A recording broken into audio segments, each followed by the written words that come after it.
She had buried her husband on a Tuesday in November with a derringer tucked against her ribs and a dead man's ledger sewn into the lining of her mourning coat. Nobody standing at that graveside in Laredo, Texas, knew any of it. They saw the widow. They saw a woman veiled and composed and appropriately still, while the preacher read over a man who had not died of a bad heart at all, whatever the county physician had put on the death certificate. They saw exactly what a grieving widow in 1878 was supposed to look like. And they were satisfied because satisfaction required so much less of a person than the truth. They did not see her watching Marshal Cleon Rourke across that open grave. They did not see the way he wept with the precision of a man who had rehearsed weeping, who had calculated how much grief looked authentic, and produced that exact amount, not a drop more, not a trace less. They did not see her understand with the cold and final clarity of a woman who has run out of room for uncertainty that she was looking at the man who had ordered her husband shot, and that she was next. The understanding did not arrive as a thunderclap. It arrived the way the worst things do quietly, the way cold water seeps through a crack in dry wood until the rot is already deep before you see the damage. She stood in the November wind with her black veil moving and her hand pressed flat against the stitched-in ledger beneath her coat, and she looked at Cleon Rourke across the open grave of the man who had been her husband for 4 years, and she thought, I know what you did. You know that I know, and this is the last time in your life you will make the mistake of thinking I am helpless. She had left Laredo on a Thursday morning 3 weeks later, riding out before the sun had properly risen, with $360 in gold coin sewn flat against her side and a leather dispatch case buckled to the inside of her saddlebag. She had been running for 6 months after that. She had scanned the notice columns of newspapers from San Antonio to Tucson before she answered the advertisement from Redstone Bluff, New Mexico territory. Even then, she had not written back. She had simply bought a stage ticket. She was done waiting to decide. Now the flat scrub desert of Texas, dissolving into something redder and more ancient, behind the coach window. Marlowe Voss, who had been traveling under her mother's family name since Abilene, pressed her palm against the leather case in her lap and tried for the first time in 6 months to simply breathe the air without tasting fear in it. The case had been pressed into her hands on a Monday night in late October. Holt had come home past midnight with mud on his boots and blood on his collar, and a look in his eyes she had never once seen in 4 years of marriage. Not love. She had come to understand slowly, and then all at once, that what she had taken for love in Holt Voss was something more like the satisfaction a careful man takes in a well-ordered household appreciation for usefulness, not feeling for a person. Not regret either, though regret lives somewhere in the look. The expression was something for which she had no word until she had enough distance to name it properly. It was the face of a man who had finally added up what he owed and could not make the sum smaller than it was. Keep this out of sight, he had told her. His voice was not steady, and Holt Voss was always steady. It had been one of the things she admired about him before she came to understand that steadiness and honesty are not the same quality in a man. Everything is in there. All of it. Don't let Silas near it. Don't let Silas near you. Silas, his business partner, Judge Silas Braxton of the 2nd Territorial Circuit, a man whose name appeared on the dedications of 2 Laredo schoolhouses and a hospital ward, a man of considerable courtesy and silver-streaked hair and expensive boots, who had over the previous 14 years stolen $240,000 from the Southwest Land Settlement Fund, and who had then arranged with the patient thoroughness of a man who had never once been caught at anything for every person with knowledge of it to become very quietly unavailable. Holt had known. Holt had become unavailable in November. The official ruling was heart failure. He had been 43 years old and in excellent health, but the circuit court physician signed the certificate, and Silas had wept at the graveside with mathematical accuracy, and no one had questioned a thing, and Marlowe had stood in her black dress with her hand against the lining of her coat, and understood with the cold specific clarity of a woman who has absolutely nothing left to lose exactly what she was dealing with. She had opened the case that same night. She had read every page inside by lamplight in a locked room with a chair wedged beneath the handle, reading until 2 in the morning. And then she had sat in the silence of the Laredo house she would never return to and thought carefully about what she intended to do. She had started packing at first light. By the time Silas's first man appeared on her street, she was already gone. She had been moving ever since. San Antonio, then Abilene, Then Tucson, always west, always ahead of the man in the dark coat, who was not quite watching her house quite obviously enough. She had stood on the Tucson stage platform a month ago with two men trying to relieve her of the dispatch case by force, one the size of a barn door and one with the particular cold smile of a man accustomed to frightening women into compliance. And she had looked them both square in the eye and said very clearly, and without any theater in her voice, that she would raise the kind of noise that would bring every shotgun rider, stage agent, and bystander on the plaza running before she surrendered so much as an inch. They had stepped back. The stage had rolled. And now she was somewhere outside Redstone Bluff, heading toward a ranch she had never seen belonging to a man she had never met, with a leather case full of evidence that could put one of the most powerful circuit judges in the Southwest behind bars, and no plan beyond get there and figure out what comes after. It was not her finest plan. It was the only one she had. Her name had been Marlowe Hatch, daughter of a Texas land registrar from Kerrville, who had taught her to read legal surveys and deed filings before she was properly old enough for novels, who had believed that precision was a form of respect and that imprecision was a form of dishonesty, who had died of a fever when she was 20 and left her his surveying notation system and the understanding that the most valuable knowledge is the kind that belongs only to you until you choose to share it. It had become Marlowe Voss on a warm September morning 4 years ago when she married Holt Voss, Laredo's most respected land attorney, a man of careful eyes and deliberate words who had spent the better part of their marriage teaching her in small and nearly invisible increments that the world she was permitted to occupy was considerably narrower than the one she had been born into. He had called her intelligence remarkable and then spent 4 years routing it into uses he approved of. He had called her composure exceptional and then spent those same 4 years ensuring that composure served his dinner parties, his reputation, his careful navigation of a life that had been built on a foundation he had spent years trying not to look at directly. She was 30 years old. She had gray eyes the color of gunmetal that nobody had looked at directly in 4 years. She had $360 in gold coin in a locked leather case and a notice from a newspaper that had advertised for a wife in plain language without ornamentation from a rancher in New Mexico territory who had not once mentioned that he required her to be decorative.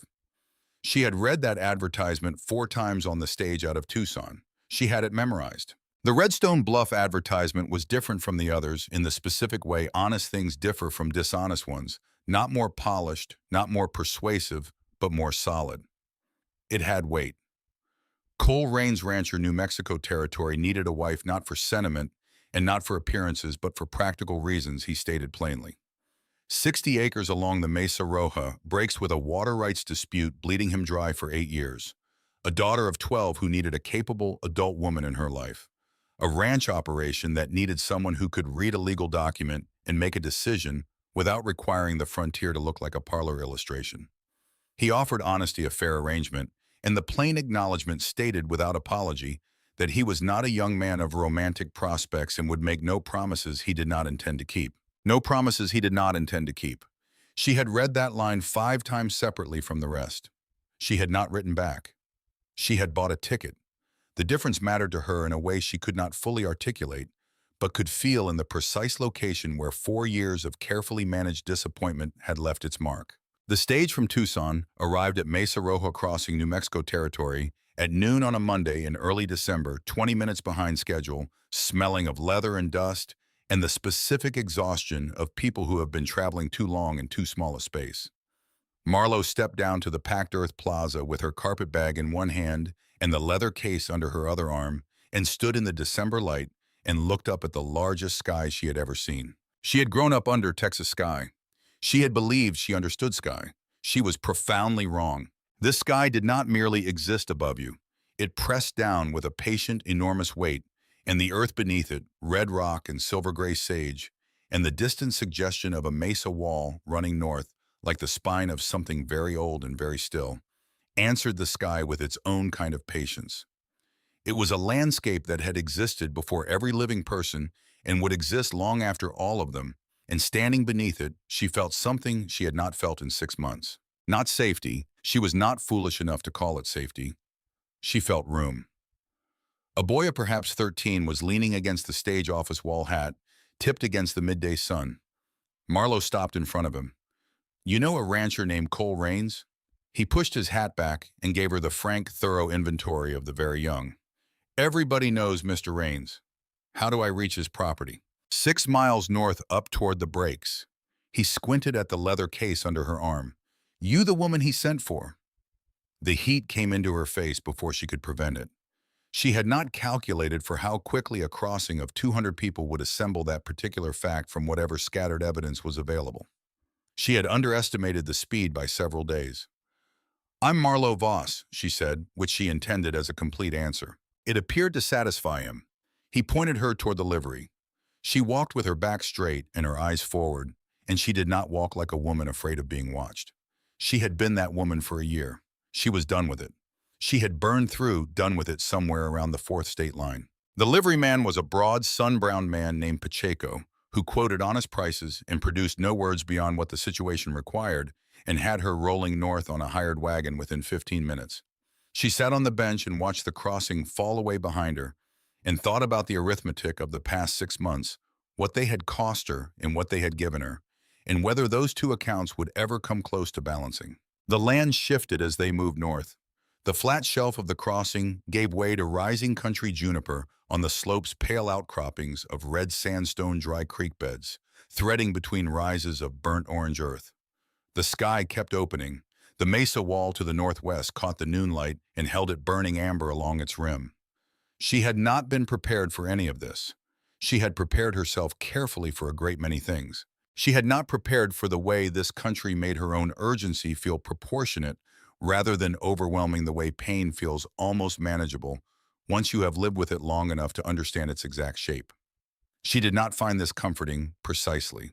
She found it clarifying. They came over a low rise, and the Raines property opened below a main house of adobe and rough-cut timber, a barn with a recently repaired roof, two outbuildings set at practical angles, a windmill turning slow in the noon breeze, a corral with horses moving in the December light. Not a large operation, not prosperous by any Eastern measure, but solid in the way of a thing built by someone who expected it to last. The mended fencing tight and true, the yard swept clean, the windmill maintained and turning rather than rusting and forgotten. She had lived in a house with 3 sitting rooms and a formal dining table that seated 16. This was nothing like that house. She found this against all expectation a relief so acute it embarrassed her.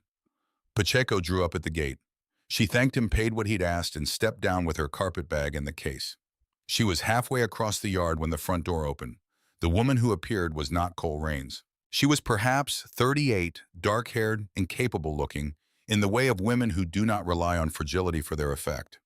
She wore an apron over a calico dress and carried a dishcloth, and she looked at Marlowe with an expression assembled with considerable care, precisely 1 degree too controlled to be entirely welcoming and considerably too composed to be entirely at ease. Mrs. Voss, the woman said. Marlowe did not slow her step. Yes, I'm looking for Mr. Raines. He's out on the North Range. The woman's voice was measured, rehearsed, the voice of someone who had decided exactly how to play this and had been playing it since before the wagon came over the rise. I'm Vera Caulfield. I help out here. A pause 1 beat too long. Please come in. You've had a long journey. Marlowe came in. The interior of the house told her what she needed to know inside the first 10 seconds. The curtains had been pressed recently, and with more care than utility required. A jar of dried wildflowers occupied the windowsill. The kitchen carried the slow herb smell of something that had been simmering since morning, the particular deliberate domesticity of a woman who has made herself at home in a house that is not officially hers, who has been converting it gradually and purposefully toward her own design for it. A woman at the stage depot in Tucson had told Marlowe, with the generous, sharp-edged relish of someone handing you something pointed, that Cole Raines had been keeping steady company with a widow named Vera Caulfield for the better part of 2 years. Ever since her husband's death had left her alone with a small homestead, she could not work alone in a town full of people who felt sorry for her. Marlowe had thanked her pleasantly and filed the information in the place where she kept things that required careful consideration. She was considering it now, sitting at Vera Caulfield's kitchen table, drinking Vera Caulfield's coffee, saying the right things at the right intervals, with the smooth ease of a woman who had spent 4 years performing gracious company for men who found her decorative. Vera was not hostile. Marlowe had steeled herself for hostility and found instead something considerably more complex, a woman managing herself with visible precision, performing a role she understood was slipping from her, doing it with enough dignity to be genuinely admirable, and enough strain beneath the composure to make witnessing it something close to painful. She was not a petty woman. She was not a cruel one. She was a woman who had built something and was watching someone else walk through the door, and she was handling it better than most would have.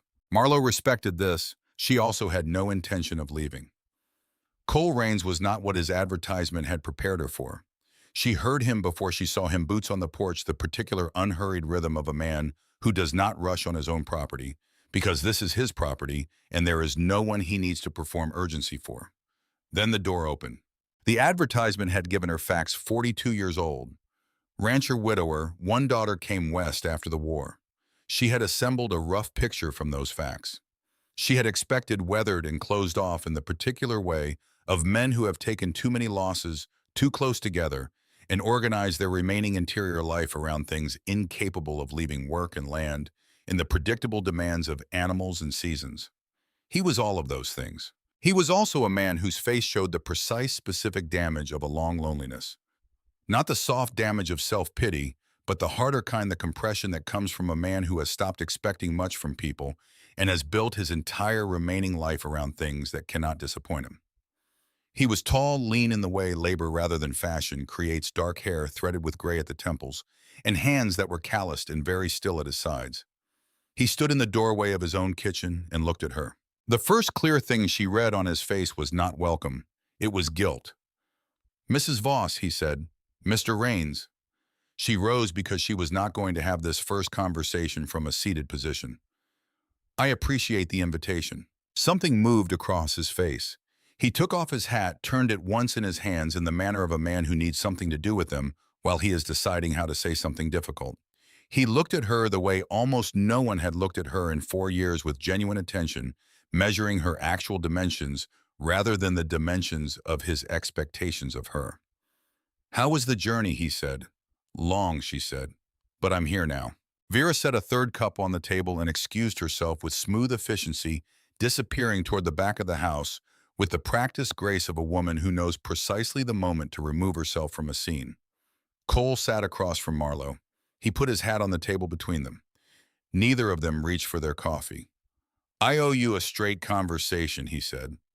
"Not an apology, a statement of what was simply factually owed."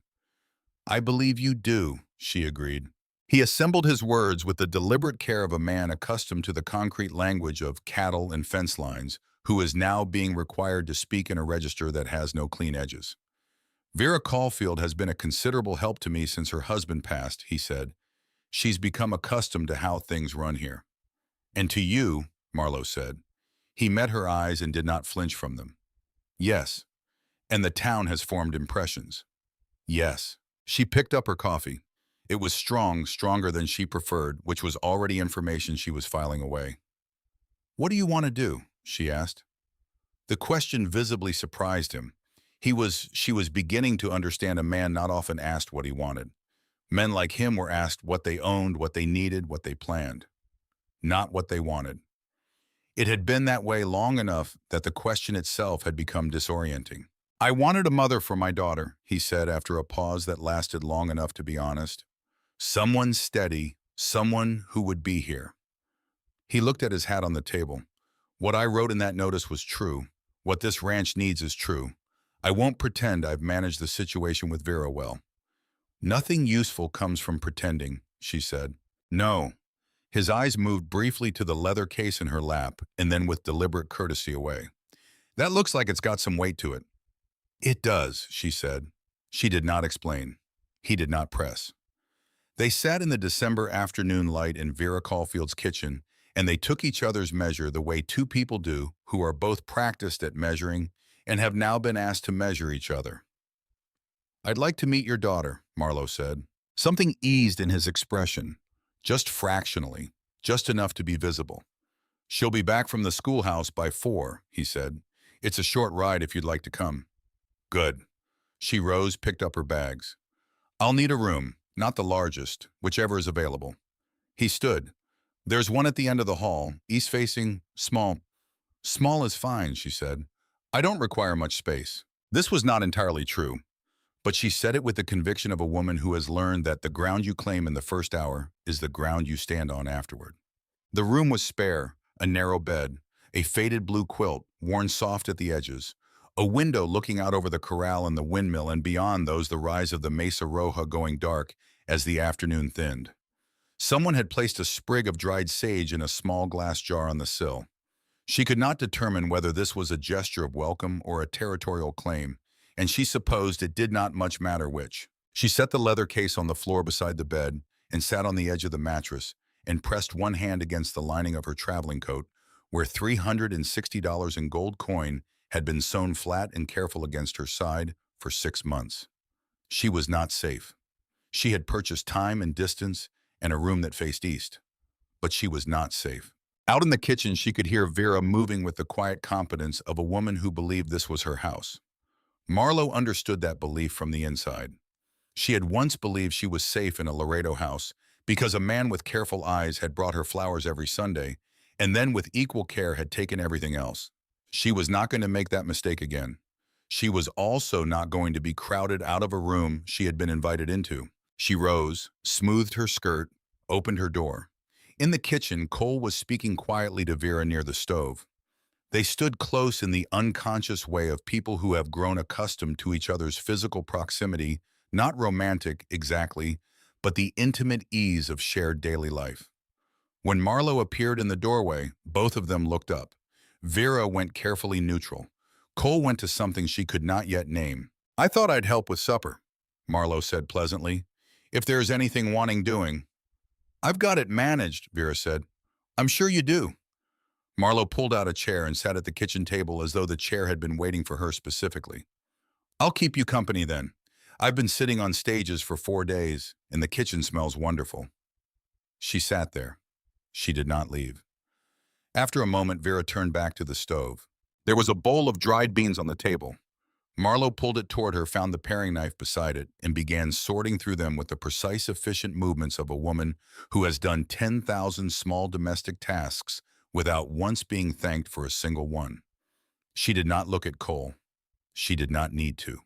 She could feel the room recalibrating itself around her, 3 people adjusting to a new arrangement, testing the new weights and distances, deciding what the situation was going to require of each of them going forward. She had survived harder calibrations. Lily arrived at 4:15, brought home in a neighbor's buckboard, and appeared in the doorway with her school satchel and a face that contained the entire apparatus of a thorough and entirely honest assessment.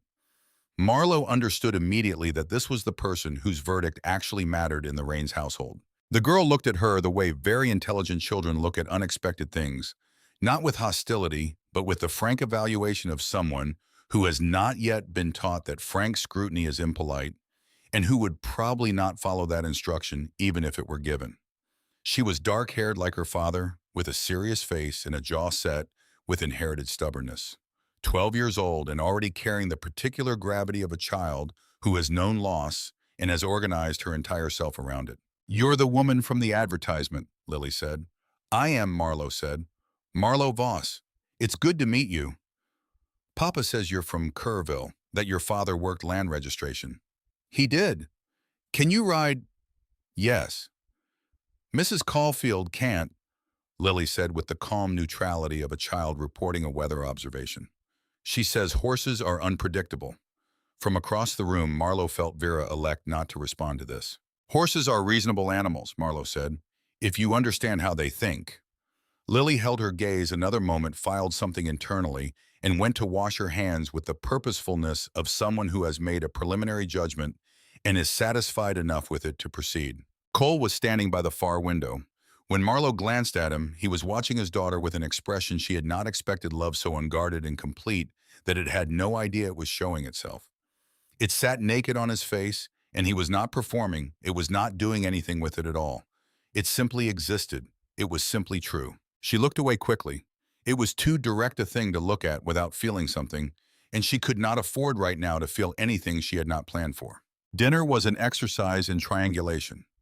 Vera served beautifully and spoke pleasantly and was clearly beloved by Lily in the way children love capable, consistent adults who have been present through the hard times. Cole said very little, which appeared to be his natural manner rather than a performance of it. Marlowe listened and observed and said the right things at the right intervals, a skill she had honed over 4 years of Holt's dinner parties. After dinner, Cole offered to walk the property before the light was entirely gone. Vera stayed to clear up. Lily announced she was coming in a tone that established this was not open for discussion. They walked out into the December evening. Marlowe, Cole, Lily, and the sky had gone deep orange and red over the mesa wall, and the wind had dropped to almost nothing. And the desert held the day's warmth in the earth, the way old stone holds warmth, slowly released long after the source is gone. "The North Range is the best ground I have," Cole said, pointing toward the darkening breaks.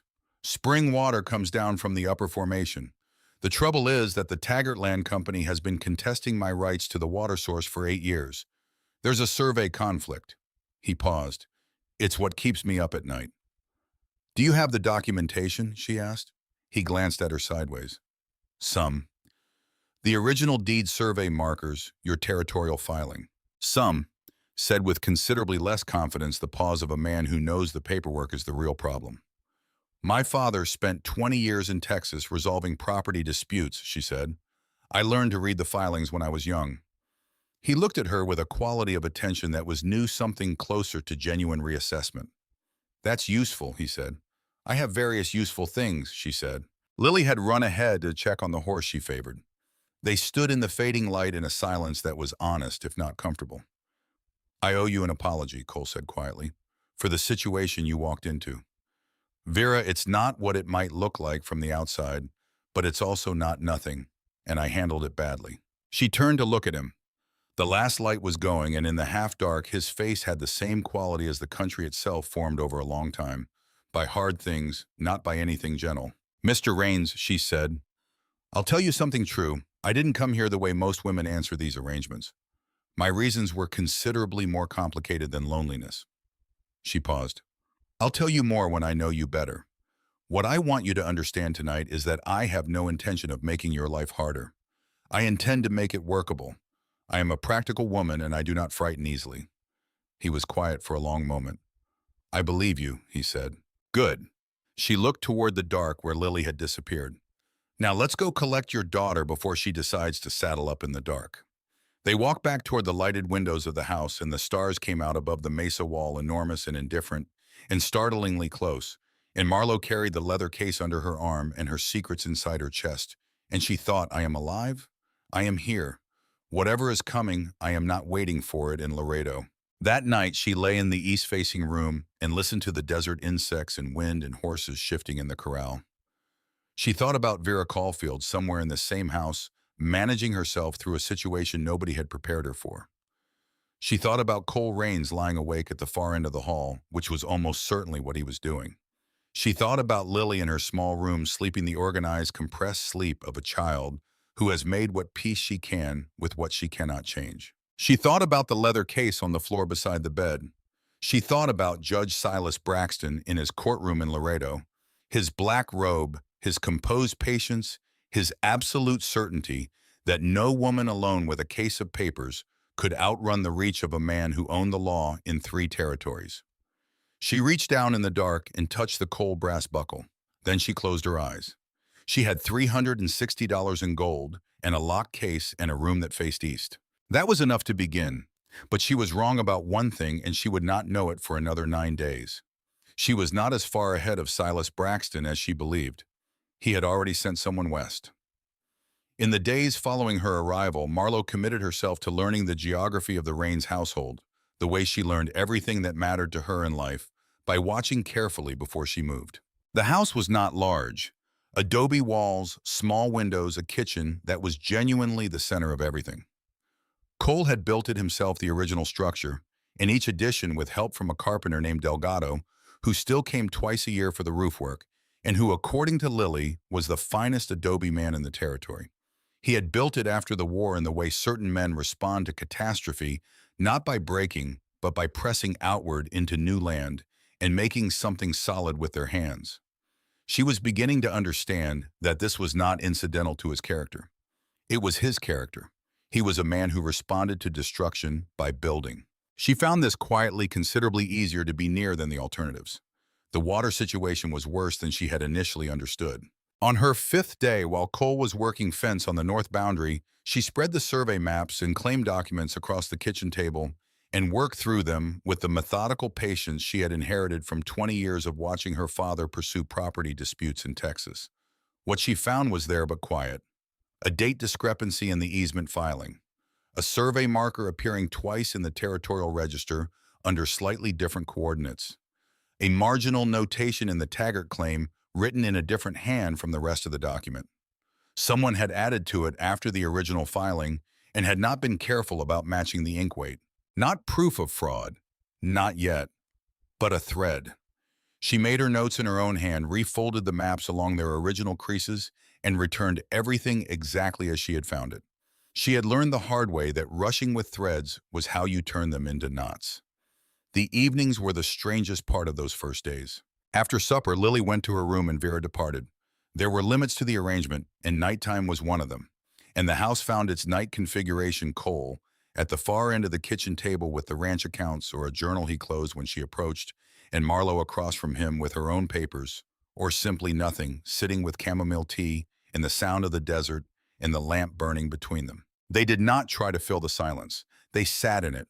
The silence was awkward for the first several evenings and then became less so, and by the end of the first week it had settled into simply the particular quality of evenings in this house, two people occupying the same space without pretense. She noticed how he looked toward the door when the wind picked up sharply off the mesa. She noticed he always checked the water trough before coming inside at night. She noticed the small, barely audible exhale he made when he was working something difficult through in his head. She noticed how he tracked her movements through the house and adjusted his own accordingly, giving her room without ceremony or comment. On the fourth day, when she came in from the corral with her skirt thoroughly muddied from a horse that had bumped her against the fence rail, he said nothing about the mud, nothing about whether she ought to be in the corral at all, and simply handed her a clean cloth with the matter-of-fact courtesy of a man who considers other people's business to be their own. That was when she began to think this might actually be workable.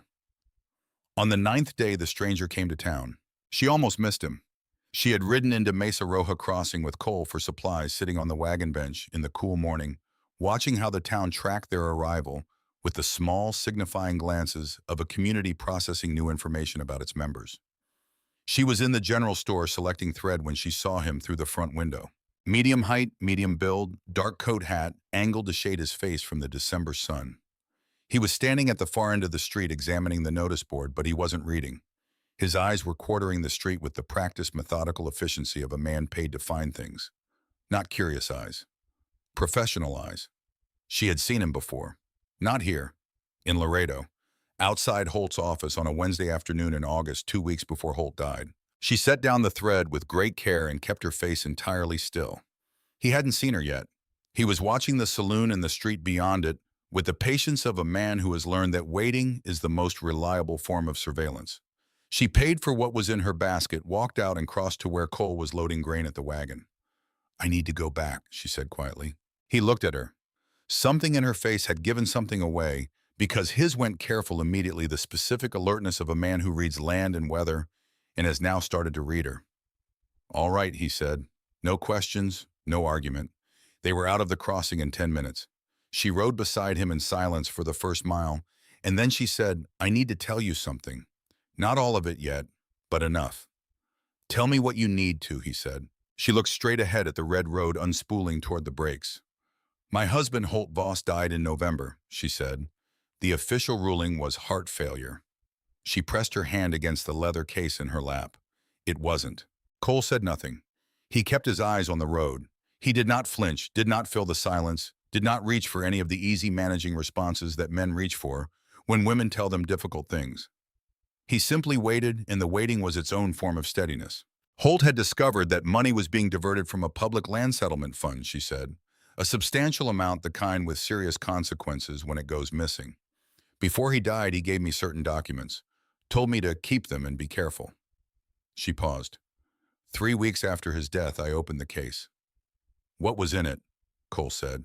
"Correspondence, financial records, names." She looked at the mesa wall.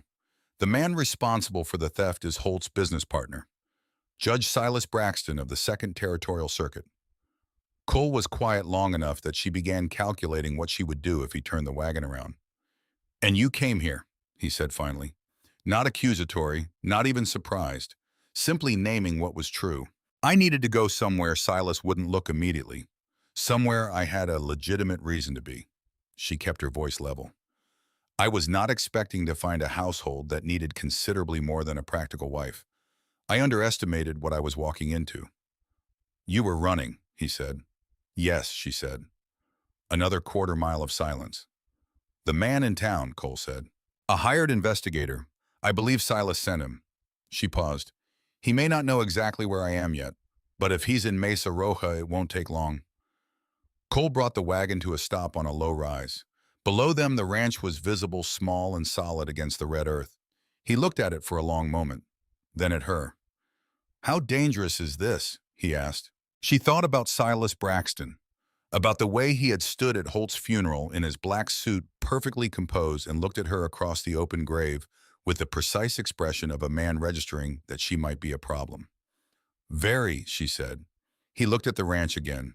"You should have told me this before you came," he said. "Yes," she agreed, "I should have. But you didn't because you needed to go somewhere first and decide whether I was someone you could trust." She turned and looked at him. He was still watching the ranch below his face, showing nothing she could name precisely, but something in the set of his shoulders had changed. "Yes," she said. He picked up the reins. He clucked to the horses and they started moving again down toward the buildings in the corral and the windmill turning in the afternoon wind. "Is there anything in that case that helps you?" he said. "Evidence that could actually be used? If it reached the right court, a federal court outside Silas's jurisdiction, yes." "How do you get it there?" "Very carefully," she said. He said nothing more until they reached the barn. When he helped her down from the wagon the first time he had touched her, a brief steadying grip on her arm, he held on one fraction of a second longer than was strictly necessary. Then he released her and led the horses inside without looking back. She stood in the yard and breathed. That evening, after Lily was in bed and Vera had gone home, Cole came to the kitchen table and sat across from her. He had the leather case in front of him. She had left it in her room. She had been careful with it for 6 months. She looked at it sitting on the table between them and understood with a cold clarity that she had left her door unlocked because she was not yet accustomed to having a door that locked from the outside.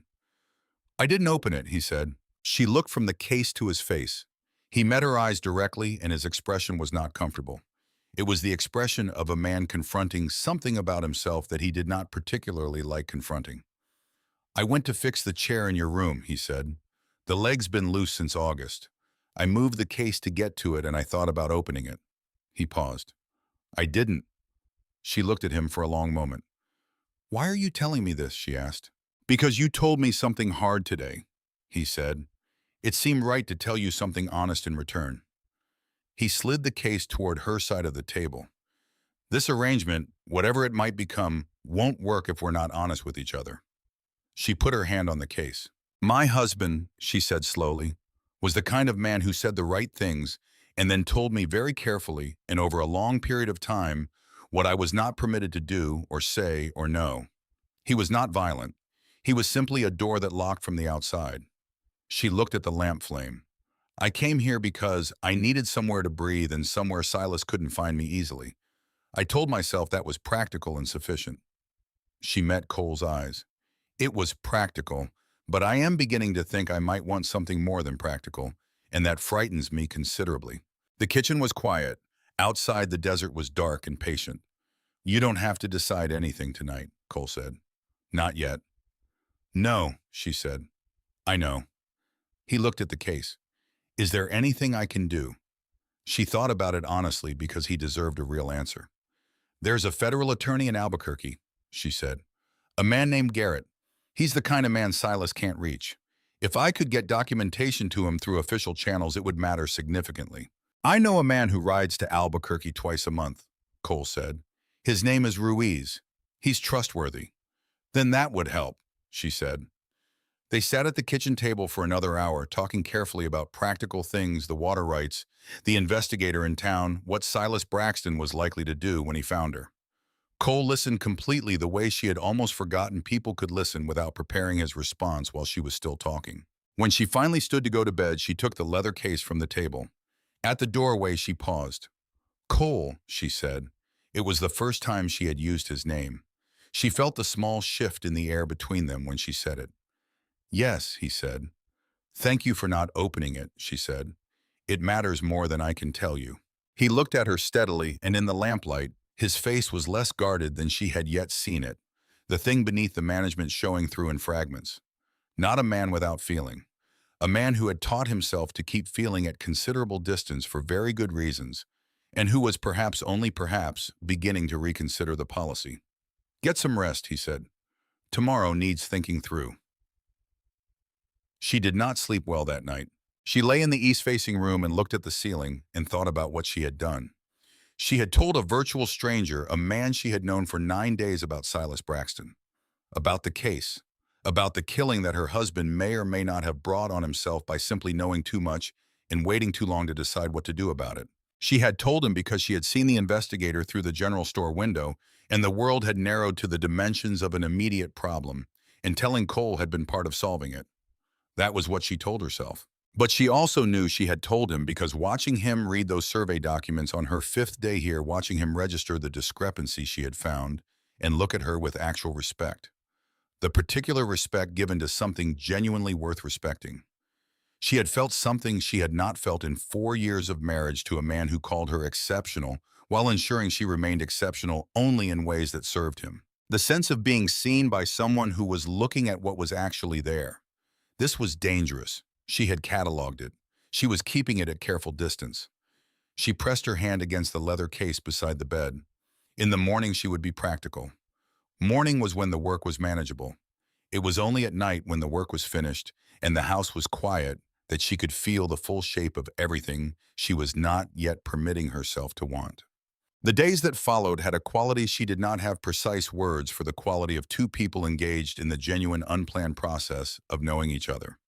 Neither hurrying it nor holding it back, simply letting it accumulate the way sediment accumulates almost imperceptibly, until one day you realize the landscape has changed. She learned that Cole made a specific expression when something in the accounts was wrong, a slight narrowing around the eyes, a barely perceptible tightening at the corner of his mouth that was not quite a frown but was adjacent to one. She learned that Lily hummed while she worked. Never the same melody twice, always something she was inventing as she went, and that Cole always turned toward the sound when he heard it, the way a man turns toward a fire unconsciously because the fire is warm and the alternative is cold. She learned that he made coffee too strong because he had lived alone with his own preferences for 5 years and no one had suggested otherwise. She learned this on the 4th morning and said nothing about it, and simply made the coffee herself on the 5th morning, slightly less strong, and he drank it without comment. That was something. She learned the small archaeology of the house itself, the way the second step from the bottom groaned differently depending on the weather. The coffee kept on the 3rd shelf rather than the 2nd because Lily had knocked the lower jar down twice, and so it had been quietly relocated without announcement or ceremony. This small accommodation, made without drama, told her more about who Cole Raines was than many larger things could have. She was thinking about this, about the particular simplicity of a man who reorganizes his kitchen without making it anyone else's burden, when she found him in the barn one afternoon sitting on a hay bale with a letter in his hand and his face showing the look of someone receiving news that does not surprise them but lands hard regardless. "What is it?" she said. He held the letter out without a word. She took it and read. It was from the Taggart Land Company's legal counsel, precisely worded, professionally courteous, the kind of letter that smiles at you from the page while holding something sharp behind its back. It informed Cole Raines that in light of the territorial court's recent ruling on the Mesa Roja water rights, the company intended to exercise its easement claims on the North Spring access effective the 1st of March. He would be required to reroute his primary irrigation at his own expense or cease operations on the North Range entirely. "When did this come?" she said. "This morning," he said. She read it again, more slowly, the way her father had taught her to read any document claiming authority, looking not for what it said, but for what it assumed you wouldn't notice. "This is the easement I found the discrepancy in," she said. "The date on the filing doesn't match the territorial register from that year. There are 2 other filings with the same problem." "I know," he said, "but knowing isn't proving, and the court has already ruled." "Which court?" He looked at her. "Circuit," he said. The cold clarity she had felt looking through the general store window settled through her again, sharp as creek water. Silas's jurisdiction extends to New Mexico territory, she said. As of 8 months ago, Cole said. The expansion was granted quietly. I didn't find out until my neighbor Brannick mentioned it last month, sideways, not meeting my eyes the way a man mentions something he's uncomfortable knowing. Then it wasn't coincidence, she said. It was arrangement. They looked at each other in the dim barn. Afternoon light came through gaps in the planks and long angled bars. Outside, the wind had picked up off the mesa with the dry, restless sound she was learning to associate with coming weather. Cole, she said, is the date on this ruling before or after the discrepancy date I found in the easement filing? He frowned. After. Then the court ruled on a document that was already demonstrably altered, she said, which means the ruling is founded on fraud, which is precisely the kind of thing that would interest a federal court. And it connects your water case directly to everything else in the case. He was quiet for a moment. You think Silas is involved in this, he said. Not just because of you, because of the water. I think Silas Braxton goes where his interests require him to go, she said. And I think this water case became his interest the moment someone with enough money offered him something for it. He looked at the letter in his hands. You're doing it again, he said. Doing what? Finding the angle that makes things workable, he said. Even the bad things. He said it carefully, not as criticism, but as observation, a man noting something he found valuable and was not certain how to say directly. I mean to say I find it useful to be near someone who thinks that way. He stopped as though the words had come out slightly different from how he had shaped them and looked away toward the barn wall. She did not make anything of it. She was learning his grammar, a man who sometimes approached the true statement by way of the approximate one and trusted you to be paying close enough attention to find it. She was paying very careful attention. December turned toward January. The light over the Mesa Roja went lower and sharper. The air in the mornings took on the high desert cold that was clean and knife-edged rather than damp. She rode out with Cole most mornings now. This had not been formally arranged. It had accumulated.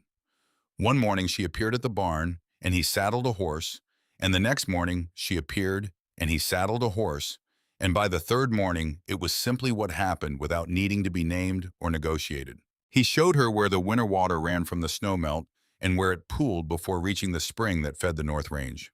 He showed her the section of fence where posts had to be replaced every 2 years because of something in the soil that accelerated the rot, a fact discovered through expensive trial and error over 10 years and now simply accepted as part of the nature of the place.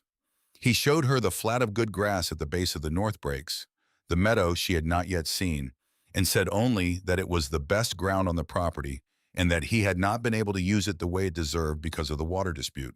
8 years, she thought, 8 years farming around a constraint that was fraudulently imposed. He showed her on one of those morning rides the place where the old adobe walls of the original homestead still stood, 3 walls and no roof. The desert reclaiming it steadily, juniper growing through the window openings. He said nothing about it, and she said nothing about it, and she thought about all the people who had looked at this country and tried to make a life in it and had been broken by the trying, and how the country simply absorbed the evidence of their failure into itself without judgment, and how Cole Raines was still here after 10 years. This too told her something. On the morning she didn't ride, she worked at the kitchen table with the survey maps and documents. She had written to her contact in San Antonio, Walsh, her father's former colleague, and the only person in Texas she trusted entirely, confirming the chain of custody for the original documents she had sent before leaving Laredo. She had written to Garrett a second time through Ruiz, expanding what he knew about the Taggart connection and its relationship to the Braxton jurisdiction expansion. She was building the structure of the case the way her father had taught her to read a survey from the outside edges, inward, establishing the perimeter before touching the interior. The territorial documents were in better order than she had initially realized. The discrepancy she had found was not alone. It had a family. 2 other filings in the Taggart case had similarly mismatched dates, suggesting not a single clerical error, but a pattern of deliberate alteration. She made her notes in a separate ledger she kept locked in her traveling bag, written in her father's land registration shorthand, which she had learned as a child and which she had never met another person who could read fluently. Her father had taught it to her, saying the most valuable knowledge is the kind that belongs only to you until you choose to share it. She was choosing very carefully. On the 12th evening, Cole pushed back from the table and said without preamble, I want to tell you something about the water dispute. Something I haven't told anyone because it makes me look foolish. She put down her pen. All right. When the Taggart ruling came down 18 months ago, I had a lawyer, a fellow in Santa Fe recommended by a man I trusted. I paid him what he asked, and he told me the case was sound and we'd win on appeal. He paused. We didn't. He filed the appeal and then wrote to tell me it had been denied, that further action would be expensive and unlikely to succeed. He looked at his hands for a moment. What I found out later from my neighbor Brannick was that the lawyer never filed a proper appeal. He filed something, but it was incomplete. Missing documentation. Poorly argued, and this man had been described to me as one of the better legal minds in the territory. Another pause. The lawyer had connections to the Taggart Company's legal team. The Santa Fe representation had been arranged before the man ever came to see me. Marlowe looked at him steadily. You paid a man who was already bought, she said. Yes. He said it without self-pity, but without ease either. I trusted a recommendation and didn't check it. That's not like me. I check everything on this ranch twice. I let the urgency of the situation make me careless. Silas does that to people, she said. He creates urgency so you don't check. The urgency is part of the method. Is that what he did to Holt? He said. She thought about this carefully. Holt was different. Holt had the inside view. He knew what Silas was doing because he was close enough to see it. They were business partners. The urgency Silas used on Holt was personal urgency, the urgency of a business secret of knowing something dangerous and not knowing what to do about it. She looked at the table. Holt sat on it too long. He was trying to decide what he owed and what it would cost, and whether there was a version of the situation where he could come out of it with clean hands. She was quiet for a moment. There wasn't. There never is not with a man like Silas. And you, Cole said. She looked up at him. I had 3 weeks, she said, from the moment I opened the case to the moment I left Laredo. I did not try to find a version with clean hands. I tried to find a version that was survivable. They're not always the same thing. He looked at her across the table in the lamplight. Are they the same here? He asked. She considered the question honestly. I think they might be, she said. That's what I'm working toward. Vera Marsh came to the ranch one afternoon in the last week of December. She came without her usual purposeful efficiency, without the apron or the dishcloth, or the deliberate domesticity of a woman who has been trying to fill a space. She sat at the kitchen table and said what she had come to say with the directness of a woman who has thought carefully about what she owes a situation and has decided to pay it in full.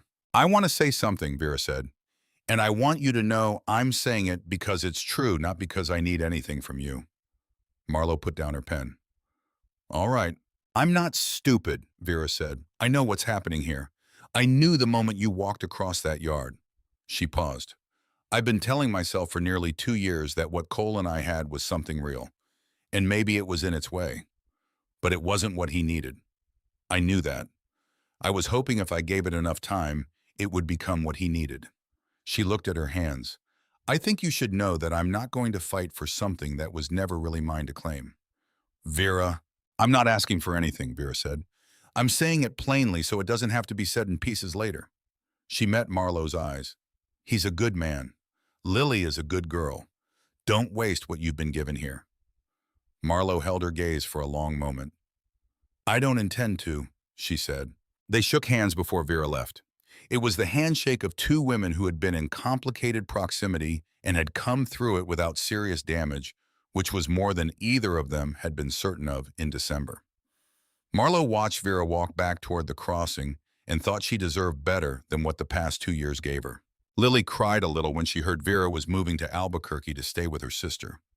Not much. She had her father's specific compression about emotion, but a little in her room that evening with the door not quite closed.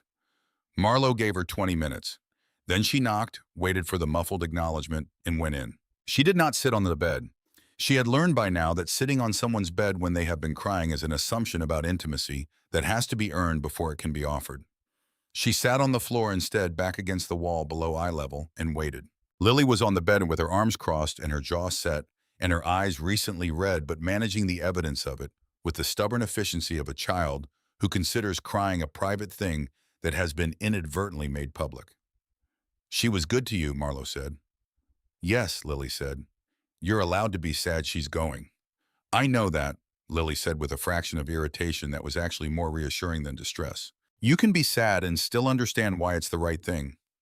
Lily looked at her, assessing. Do you understand why it's the right thing? She said. Marlowe chose honest over simple because Lily had always responded better to honest. I think Vera came here because this was the last place she felt close to something she'd lost, she said carefully. And she was good here, but I don't think this was ever quite the life she was building toward. She paused. I think she knew that for a while before she was ready to leave. Lily was quiet for a moment. Do you think she'll be all right? She said. I think she will, Marlowe said. She's a woman who knows how to make things work. Albuquerque is lucky to be getting her. Lily uncrossed her arms. I'm still sad. You're allowed to be both, Marlowe said. Sad and understanding both at once. Lily looked at her. Something moved in her face, the small adjustment of a child receiving something she has been wanting without having known how to ask for it. She didn't say anything, but she didn't ask Marlowe to leave. They sat together for another half hour, Lily on the bed above Marlowe, on the floor below, talking about small things, and then nothing at all. The investigator had not been visible in Mesa Roja for 5 days. This worried Marlowe more than his presence had. She did what she could, sent another letter to Walsh in San Antonio, confirming the copies were secure. Sent a brief note to a contact in El Paso, asking for information about Silas's recent movements, framed as a social inquiry from a grieving widow, checking on the family's well-being. Counted the days until Ruiz's next ride to Albuquerque. Ran through the calculations again, how long for Garrett to review what she had sent, how long for a federal warrant to be prepared, how long before any form of legal protection could be put in place. 4 weeks, she thought. Maybe 5. She had survived worse waits. And then the second stranger came to town. She was at the general store on a Thursday morning, selecting thread, and trying to look like someone who was only selecting thread when she became aware of a woman she had not seen in Mesa Roja before. She was perhaps 45, fair-haired, with a traveling coat that had been well used and a quality of alertness in her movements that Marlowe recognized from her own mirror, the specific calibrated awareness of a person who is watching for something without wanting to appear to be watching. Not the alert of fear, the alert of a professional. Someone who moved through rooms the way surveyors move through landscapes, noting positions, marking distances. Their eyes met once briefly across the dry goods counter. The woman's gaze was steady and measured and not accidental. Marlowe paid for her thread and went back to the wagon. She told Cole quietly that there was a woman in town she didn't recognize. All right, he said careful. She wasn't passing through, Marlowe said. She was looking for someone. You. I don't know. Maybe. She pressed her hand against the leather case in her lap. There's something I haven't told you, something about Holt's family. He waited as he always waited, completely without impatience. Holt had a younger brother, she said. Warren. He was declared dead in the war, killed in Virginia, according to Silas in the official record. But 3 weeks before Holt died, he received a letter he said changed everything he thought he knew about his family. He said he needed time to decide what to do with what he'd learned. She looked at the road ahead. He didn't have time, and I've been wondering since I opened the case whether Warren actually died in that battle, whether he survived and has been watching Silas from somewhere safe, whether he is the person who could corroborate everything in the case from the outside. Cole drove in silence for a mile. And you think the woman might be connected to him, he said. I don't know. It could be coincidence. She paused. But she looked at me the way someone looks at a person they already know, not deciding but confirming. What do you want to do? Nothing today, she said. I want to see if she's still here tomorrow. She was. On Friday morning, the woman was sitting on the hotel porch when Marlowe rode past. She looked up when she heard the horse. This time she made no pretense of looking elsewhere. She held Marlowe's gaze with the calm, direct attention of someone who has made a decision and is prepared to act on it. Marlowe dismounted. She tied her horse to the rail. She walked up the steps. I'm Marlowe Voss, she said. The woman studied her, taking her measure in the unhurried way Cole had looked at her on her first evening, the serious assessment of someone deciding whether reality matches preparation. I know who you are, the woman said. My name is Ruth Callender. I write for the Albuquerque Journal. A pause. I knew Warren Voss. Marlowe sat down in the chair across from her. Tell me, she said, Ruth Callender told it methodically in the order it had happened without embellishment. Warren Voss had not died in Virginia. He had been badly wounded and left for dead, and had survived as men sometimes do, who have more stubbornness than sense, and something unfinished keeping them in the world. He had spent 14 months recovering in a farmhouse in Western Virginia, tended by a farming family who helped him for no reason except that he was a human being and badly hurt. By the time he could travel, Silas had been declared his legal heir, and Warren's name had been removed from every official record a living person's name appears on. He came west, Ruth said, to Albuquerque 3 years ago. He had been surviving quietly by then, staying below the surface out of Silas's sight. He knew by that point what Silas had done, what Silas was still doing. He had been gathering for years, not formally, but gathering letters, financial records, the testimony of men who had dealt with Silas and found the dealing costly. Her voice remained level throughout, the voice of a woman accustomed to narrating difficult things clearly. He contacted me because he needed someone with access to print and someone who could move through the territory without attracting Silas's attention. We worked together for 3 years. And Holt, Marlowe said. Warren found Holt 11 months before Holt died. He traced him through the Laredo Bar Association records. He wrote carefully, not knowing whether Holt knew what Silas had done or was part of it. She paused. Holt wrote back. He confirmed that he had known for some time that the fund administration was irregular, had been watching it quietly without knowing what to do about what he was seeing. Warren's letter showed him the full scope of it, a pause that contained something careful. He also confirmed that he had a wife. He said she was capable. He said if anything happened to him and if there were materials to preserve, she would know what to do with them. Marlowe sat with this for a moment. He said that, she said. Yes. She looked at her hands in her lap. Holt had said she was capable. He had said it to a brother he hadn't spoken to in 15 years before coming home and pressing a case into her hands with nothing beyond keep this out of sight and don't let Silas near it. He had said it apparently with considerably more confidence than he had ever shown her directly. She thought about this. She thought about a man who had made her world smaller and had been ashamed of it. She thought about whether what he had given her at the end was enough. It was not enough. It was also not nothing. And after Holt died, she said, Warren died 10 months ago, Ruth said with the careful evenness of someone who has processed a grief and still carries its shape. Fever in Albuquerque. There was an outbreak. She looked at the street, then back. Before he died, he gave me everything he had gathered. All of it. He told me that Holt's wife had a case of materials, that she had left Laredo, that if she reached out or if I found her, the two collections together would be what was needed to finish it. She looked at Marlowe steadily. And then Silas's investigator appeared in Mesa Roja, and my source here sent me a message and I came. Who is your source? Marlowe asked. Ruth almost smiled. Pacheco at the livery. He has been watching this town for me for 2 years. Marlowe thought about the broad, silent livery man who had asked her no questions and had her rolling north within 15 minutes of her arrival in Mesa Roja.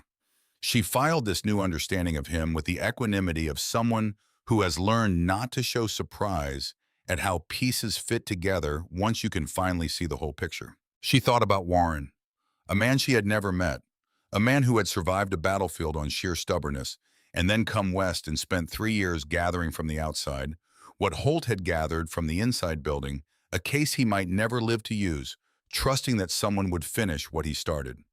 He had been right about Holt. He had been right about her. She found sitting on the hotel porch with the cold morning air against her face that she wanted to be worthy of having been trusted by a man she would never meet. What do you need from me? She asked. What's in the case? Ruth said. Not to publish, not yet. I want to see whether what Warren gathered and what Holt gathered say the same things. If the financial records match, if the names are the same, if the dates align. She paused. I have a contact at the federal circuit, a judge who is not in Silas's pocket. If your evidence and Warren's together go to Garrett in Albuquerque, with that judge's name attached, Garrett will move. I already have materials with Garrett, Marlowe said. I know, Ruth said. I'm saying there'll be enough. Together, there'll be more than enough. She looked at Marlowe steadily. This is the case Warren spent 3 years building. It is the case your husband died before he could make. They both gave what they had to give. I think it's time to finish it. Marlowe sat on the hotel porch in the cold January morning, and thought about two dead men, Holt Voss, who had given her a case and an apology in the same act, and Warren Voss, who had survived Virginia and come west, and gathered and died of fever with his case still open. And she thought about what it meant to be the person holding the thread that finished what they could not. "I need to speak with someone first," she said. "I need a day." Ruth nodded. "I'll be here." She rode back to the ranch and found Cole mending the corral gate in the cold morning. She told him everything Ruth had said, standing with the gate between them, and he listened until she finished before he spoke. "Do you trust her?" he said. "I trust that her reasons align with mine," she said. "That's not the same as trust, but it's a workable foundation." She paused. "I want to compare what's in the case with what she has. If it aligns, if the same names and payments and dates appear in both sets, then Warren spent 3 years gathering from the outside what Holt gathered from the inside. Two independent sources reaching the same conclusion. Garrett can move on that." Cole fixed the gate latch, clicked it shut, and turned to face her fully. He was in his work coat hat, pushed back on his head, hands calloused and still at his sides. "What do you need from me?" he said. "I need you to ride to town and speak with Brannock," she said. "Not to tell him everything. Enough to know where he stands. Enough to give him the information he needs to make a decision when the time comes." He nodded slowly. "All right," he said. "And tonight I'm going through the case again," she said. "Everything in it in order with fresh eyes, because tomorrow I'm going to open it in front of someone I've known for less than 2 days, and I need to be certain of every page before I do that." He looked at her for a moment. "Marlowe," he said. "Yes." "This is the right thing," he said. "I know you already know that. I'm saying it anyway because sometimes it helps to hear it from outside your own head." She looked at him, at the weathered, careful face of a man who was not eloquent and who was nevertheless saying exactly what needed to be said. "Yes," she said. "It helps." He picked up his tools. She went inside. That night she lay in the east-facing room and thought about what tomorrow required. She had been carrying the case for 6 months. She had carried it through the last weeks in Laredo, when she was afraid to leave the house, and on the stage west and into a household she did not know, and through 3 weeks of learning this land and these people and this strange, large red earth country. The case had been the weight at the center of everything. The thing she was protecting, the thing she was running from, the thing she was moving toward, some resolution she could not yet fully see. Tomorrow she would open it in front of Ruth Callender. She would share the burden of it, which was also the power of it, which was also the thing she had been most afraid to do. She reached down and touched the cold brass buckle in the dark. She thought about Warren Voss surviving Virginia on stubbornness alone. She thought about Holt pressing the case into her hands in October and being right about the time. She thought about what it meant to finish something on behalf of people who could not finish it themselves. She kept her hand on the case. She closed her eyes. She slept. In the kitchen that same night, she was reasonably certain Cole was also awake. She had heard his footsteps after midnight, the particular sound of a man moving through his own house, the way he moves when he doesn't want to be heard, which is different from the way he moves normally in small telling details. He had gone to the kitchen and come back. She had heard the faint sound of water being drawn, and then the silence of someone sitting still in the dark. She had not gotten up. Some things are private, even in a household where you have begun carefully and without formal announcement to belong to each other. But she had thought about it, about what it would look like from the outside, these two careful people in this quiet house, both awake at midnight for reasons they hadn't said out loud, both thinking about tomorrow and what it required and what it might change. She thought about how you would describe that to someone who hadn't been inside it. She thought the description would be inadequate. Some things are only fully comprehensible from the inside. She pulled the quilt up and looked at the ceiling. In the morning, she thought, "Tonight you rest." She listened to the desert insects and wind and horses shifting in the corral, and eventually, somewhere in the last hours before dawn, she slept. The next morning, Marlowe sat at the kitchen table with Ruth Callender and opened the leather case for the first time in another person's presence. Her hands were steady. She had trained them to be steady over the course of the 6 months since October. She laid the contents on the kitchen table one item at a time, in the order she had established: correspondence first, then financial records, then the official documents with Holt's annotations, and finally the sealed envelope he had marked private in his careful attorney's handwriting, underlined once with the kind of care a man uses when he knows what he is marking may outlast him. She had not opened the sealed envelope. She had carried it for 6 months without opening it because opening it felt like a kind of ending she was not ready for. She opened it now with Ruth across the table and Cole standing at the kitchen doorway. It was a letter. 4 pages in Holt's careful hand dated 3 weeks before his death. She read it slowly. He had known he wrote for approximately 2 months before he died since the letter from Warren. He had known that Silas had orchestrated the theft of the public settlement funds, had manipulated territorial court appointments, and had been systematically eliminating anyone who could testify to what he had done. He had known that he himself was in danger. He had known and he had been afraid, and he had not known what to do with the fear, and while he was deciding what to do, the time ran out. He had also written this: "I know I was not the husband you deserved. I know I made your world smaller than it should have been. I am sorry for this in ways I do not have the skill to adequately express. I am giving you the case because you are the most capable person I know, and because I do not know anyone else I can trust with it. I hope it gives you something useful. I hope it gives you freedom." She folded the letter carefully and set it on the table. Ruth was watching her. "He knew," Marlowe said. "Yes," Ruth said gently. "He knew about Warren, about the land fund, about all of it." "Yes." Marlowe looked at her hands on the table for a long moment. Something was moving through her that she did not have a precise name for, not grief exactly, not anger exactly, but something that encompassed both and extended beyond them into the specific difficult feeling of understanding a person clearly for the first time after they are no longer present to be understood. He had known, and he had not told her. He had managed her the same way he managed everything, by determining what she needed to know, and withholding the rest right up until the moment he could not withhold anymore. And then at the end, he had given her the one thing he had that was worth giving, and called her capable, and let that be his best attempt at an apology. She thought about that. She thought about a man who had made her world smaller and had been ashamed of it. She thought about whether what he had given her at the end was enough. It was not enough. It was also not nothing. Some things could be both insufficient and real at the same time, and the real part did not cancel the insufficient part, and the insufficient part did not cancel the real part. And living with that particular mathematics was simply part of what it meant to have loved someone imperfectly and lost them. She looked up. "Let's compare documents," she said. They worked for 3 hours. Ruth spread Warren's materials across the table. Marlowe spread hers. They went through them methodically. Ruth reading entries from Warren's records, while Marlowe checked them against Holt's, and then Marlowe reading from Holt's, while Ruth checked against Warren's. The financial records matched. The names were the same. The dates aligned. Not approximately, precisely. The payment amounts that appeared in Silas's correspondence in Holt's collection appeared in the financial records Warren had obtained from the Taggart Company's former bookkeeper, a man who had left the company under contested circumstances and who had been willing in exchange for Warren's help relocating to California to provide a full accounting of what had passed through the company's accounts over 14 years. The payments to Silas were documented from both directions, the outgoing transfer from the Taggart accounts and the incoming receipt from Silas's own records. There was no interpretation required.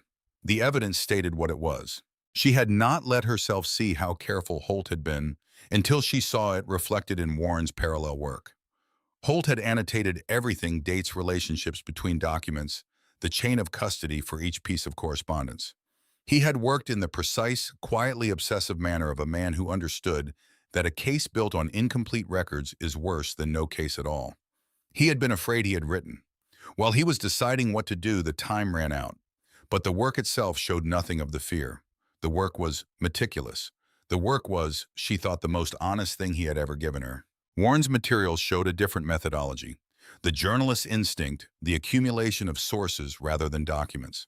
He had letters from 2 separate witnesses to conversations they had overheard between Silas and the Taggart representatives. He had a sworn statement from the bookkeeper. He had a copy of the original Raines land grant from 1870 obtained from the Territorial Land Office and annotated in his own hand with the specific fraudulent alterations made to the Taggart easement filing. The alterations were circled in red ink. Looking at those circles, Marlowe understood that Warren had not been subtle by choice. He had been careful because careful was what the situation required. And he had finally reached the point where he could be plain, and the circled alterations were a kind of plainness. Here, look here. This is the lie, and I am done speaking around it. What Warren had gathered from the outside and what Holt had gathered from the inside were two halves of the same picture, and together they were overwhelming. Marlowe had known this was likely. She had believed it was likely. Belief and proof are different in kind, not merely degree and sitting at the table, looking at two independent collections of documents that said the same things in the same numbers with the same names that was proof. It had a different quality from belief. It landed differently in the chest. Ruth sat back and looked at what they had assembled between them. "This is enough," she said. "More than enough." Marlowe looked at the documents spread across the kitchen table. "Then we need to get it to Garrett," she said, "before Silas gets here." "He's already closer than you think," Ruth said. Marlowe looked at her. "My source in El Paso sent word yesterday morning," Ruth said. "Silas left on a westbound stage 2 days ago. He has 2 men with him, not investigators this time." She paused. "He'll be in Mesa Roja by Saturday." Today was Thursday. Marlowe pressed her hands flat on the table. "Then we have 2 days," she said. She said it calmly. She let the deadline become concrete, let it settle through her and become a tool rather than a fear. 2 days. She knew what 2 days could contain and what they couldn't, and she knew which category each necessary action fell into. "What can you do from here?" she asked Ruth. "I can write the narrative document today," Ruth said. "An organized summary of the combined evidence, dates, names, amounts, the full chain of the Taggart connection to the Braxton jurisdiction expansion.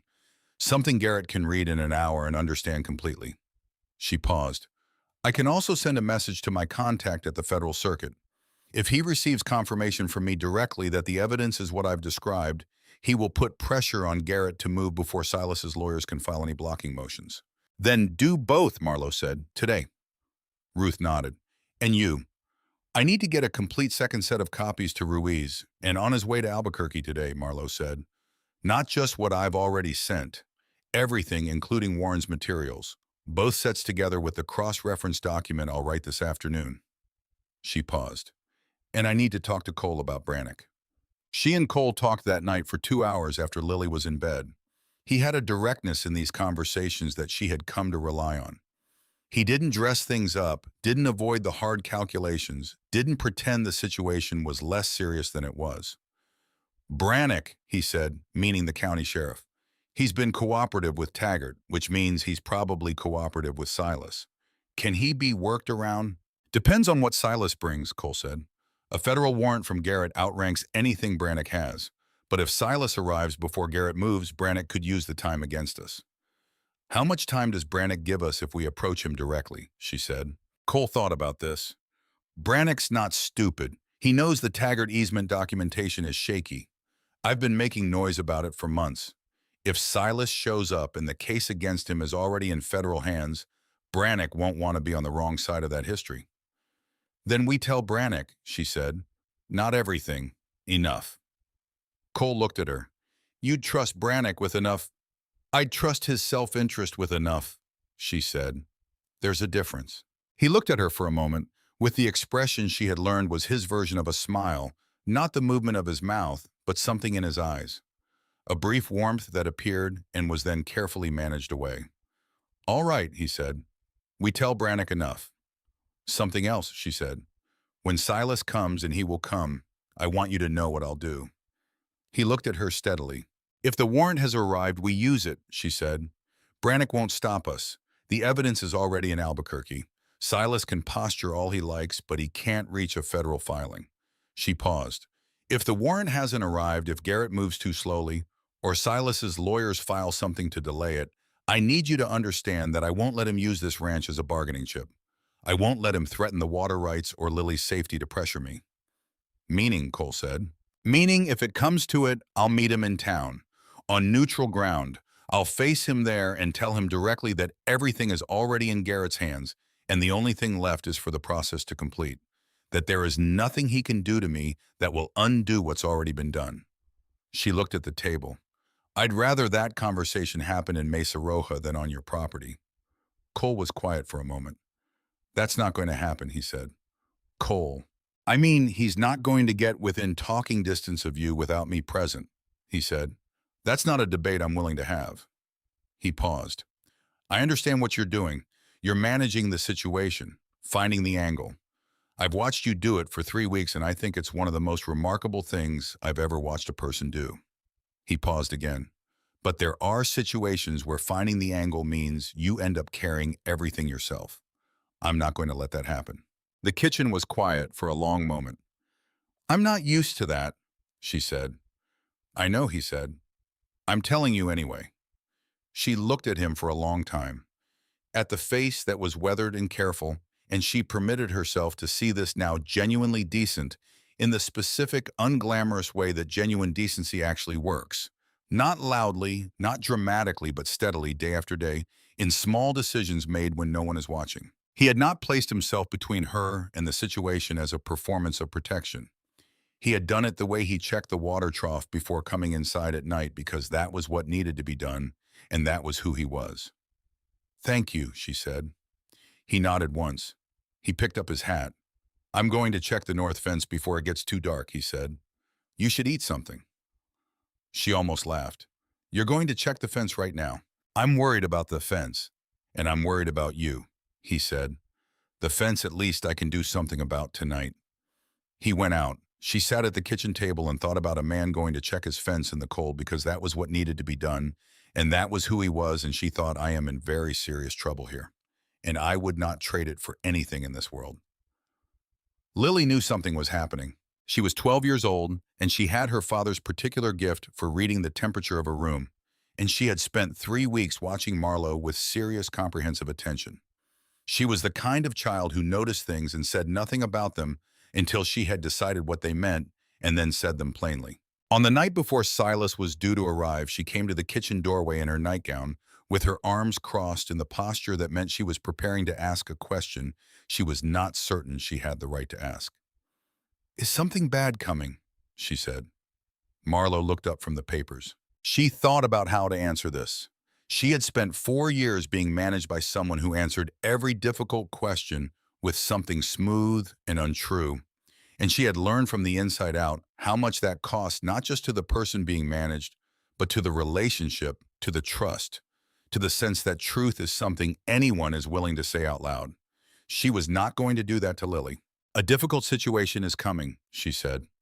Not dangerous, not in a way that means anyone is going to be hurt, but a man is coming who is going to try to take me away from here, and I'm going to make sure he can't. Lily stood in the doorway and absorbed this. Is he the one you ran from? She said. Marlowe met her eyes steadily. Yes.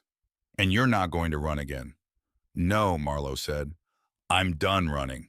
Lily thought about this with the serious, careful thinking face that looked so much like Cole's it sometimes caught Marlowe completely off guard. What are we going to do? She said. Marlowe noted the we without remarking on it.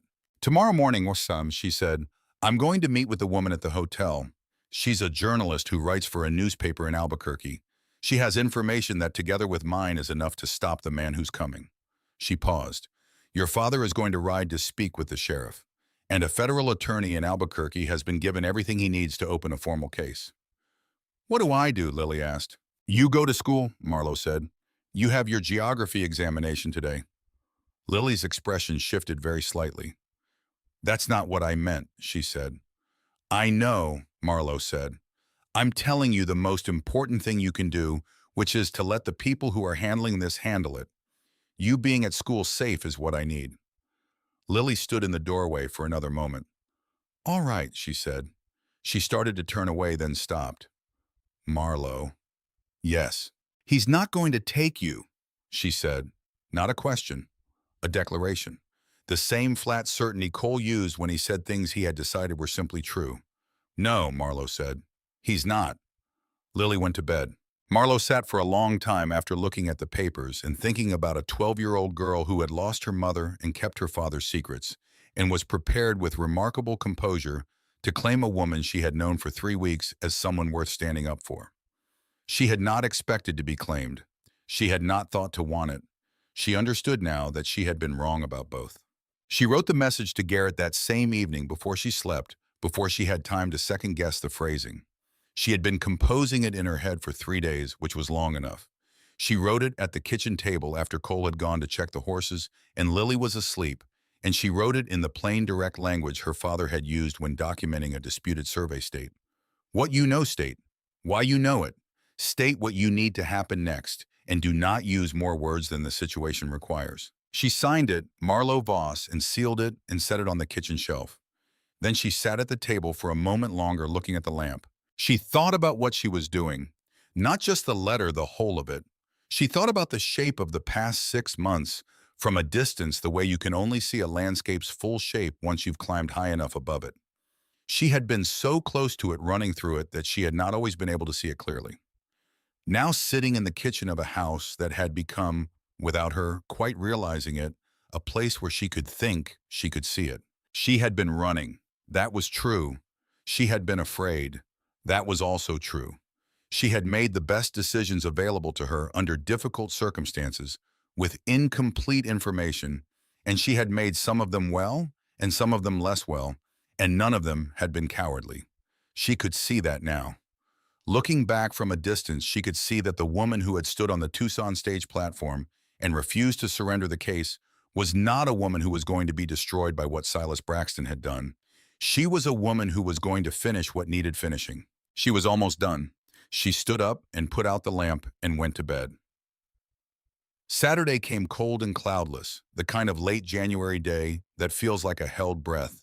The sky a deep, undisturbed blue, and the air sharp enough to make the mesa wall stand out against it with unusual clarity, every red ledge and dark juniper line distinct. Cole came with her to give the letter to Ruiz, which had not been discussed and had also not been surprising. He had simply been at the barn when she arrived, and he had fallen into step beside her without comment, and that had been that. They walked to Ruiz's place in the early morning dark, the coldest part of the day, the hour before the desert decides to warm, and she gave Ruiz the sealed packet, and he looked at her face and said yes ma'am without being asked, and was saddled and riding north before the sky had begun to lighten in earnest. They walked back in the growing light. I keep trying to prepare for what it will be like when he comes, she said, and I keep finding that I can't. Not because I don't know what he'll do, I know roughly what he'll do, but because the last time I saw him was across Holt's grave, and I keep returning to that image when I try to imagine facing him again. What did he look like? Cole said. She thought about it honestly. Composed, she said, utterly composed.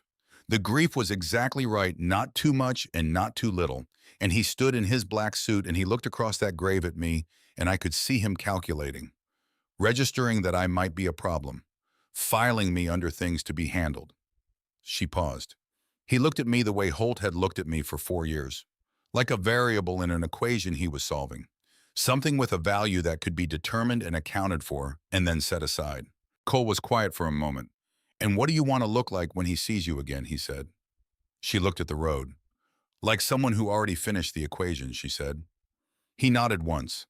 The desert was waking up around them, the first birds, the warming air, the sky going from purple to orange over the mesa wall. She thought about what she had said and thought it was true, and was glad to have said it, and was glad he had asked the question that produced it. I want him to come here and find that it's already done, she said, that there's nothing left for him to prevent because the preventing is over, that he can threaten and posture and file all the blocking motions his Washington lawyers can produce, but the thing is already in motion and he cannot stop it from where he is. She paused. I want him to understand clearly and without any possible misinterpretation that I was not the variable in his equation. I was the person who solved it. Cole walked beside her in silence. Yes, he said finally. Simply. The way he said things that were simply true and needed no embellishment. They walked back to the ranch in the early morning light, and the day began the way days at the Rains Ranch had begun to begin, coffee, and the accounts, and Lily appearing with her school satchel and her serious face, and Cole moving through the practical necessities of the morning with the patient thoroughness of a man who has decided that each day is worth doing correctly, regardless of what is coming. She found this privately one of the most stabilizing things she had ever been adjacent to. On the morning before Silas was due to arrive, she took the leather case down from the shelf and sat with it at the kitchen table one last time. She opened the lid and looked at the documents inside, not to review them, not to annotate them further, but simply to see them. She had spent 6 months with these papers. She knew them the way she knew the layout of this kitchen, the rhythm of the evenings, the sound of Cole's boots on the second step from the bottom. They were part of the texture of the last 6 months in the same way those other things were, and she wanted to see them one more time before she let them go. Holt's handwriting on the correspondence, careful and precise, the handwriting of a man who had been trained to exactness, and who had brought that exactness to a task that had in the end cost him everything. Warren's red ink circles on the altered filings, the plain insistence of a man who had been patient for a very long time and was now being absolutely clear. Ruth's organizing notes in her journalist's shorthand, connecting things across the two collections. And her own notes, her father's land registration shorthand, the private language he had given her, the knowledge that belonged only to her until she chose to share it. She had chosen to share it. She was glad of that choice. She sorted the documents into their two packets, the copies she was keeping, the originals, going to Garrett, and sealed the original packet with the care she had given to everything in these 6 months and set it on the shelf. Tomorrow, when Silas came, the originals would already be in Albuquerque. He could take the case. He could take the copies. He could take whatever he found. None of it would matter. She closed the lid. Judge Silas Braxton arrived in Mesa Roja crossing in the early afternoon on a black horse with two men flanking him. They were not investigators this time. They were the kind of men Silas kept for situations that had moved past investigation. Larger men, quieter men, whose purpose was less to ask questions than to discourage the asking of them. He came to the ranch. Marlowe was in the kitchen when she heard the horses in the yard. She looked out the window and saw them. She looked at the leather case on the shelf, now containing only copies. The originals were in Garrett's hands, or very nearly. She had everything she needed. She had prepared for this moment for 6 months. She took a breath. She went out. The yard was ordinary in the way that yards are ordinary, the corral, the barn, the windmill, turning in the cold air, the red earth pale in the January light.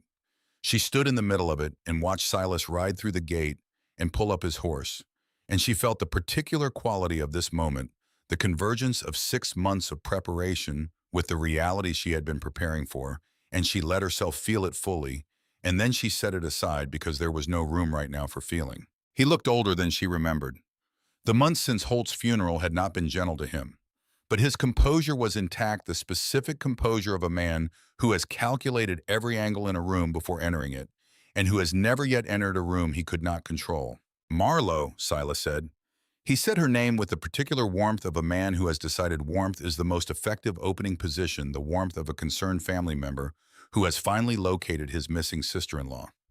There you are. We have all been so worried. Silas, she said. Cole had come from the barn.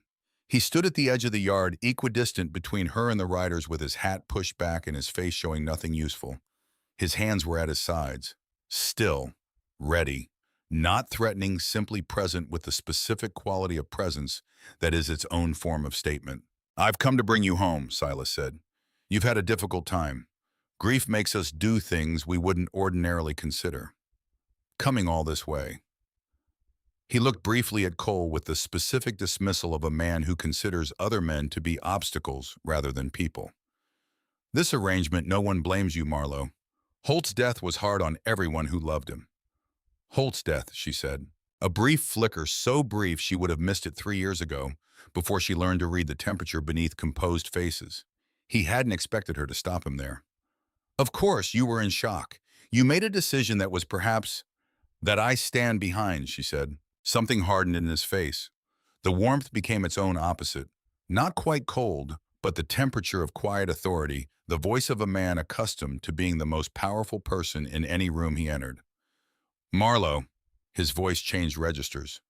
I have with me a document from the 2nd Territorial Circuit requiring you to appear to complete the administration of Holt's estate. There are records that need to be examined, documents that may be relevant to certain proceedings I have the authority to initiate. There are, she agreed pleasantly. They're in Albuquerque. He went very still on his black horse. They arrived yesterday morning, she said, along with a full account of the fund disbursements, the Taggart Land Company payments, the altered survey filings, and a complete history of the territorial jurisdiction expansion you arranged 8 months ago. She watched his face, carefully cataloging. Federal Attorney Garrett has been in receipt of those materials since approximately yesterday noon. I expect he's had time to read them by now. He reads quickly.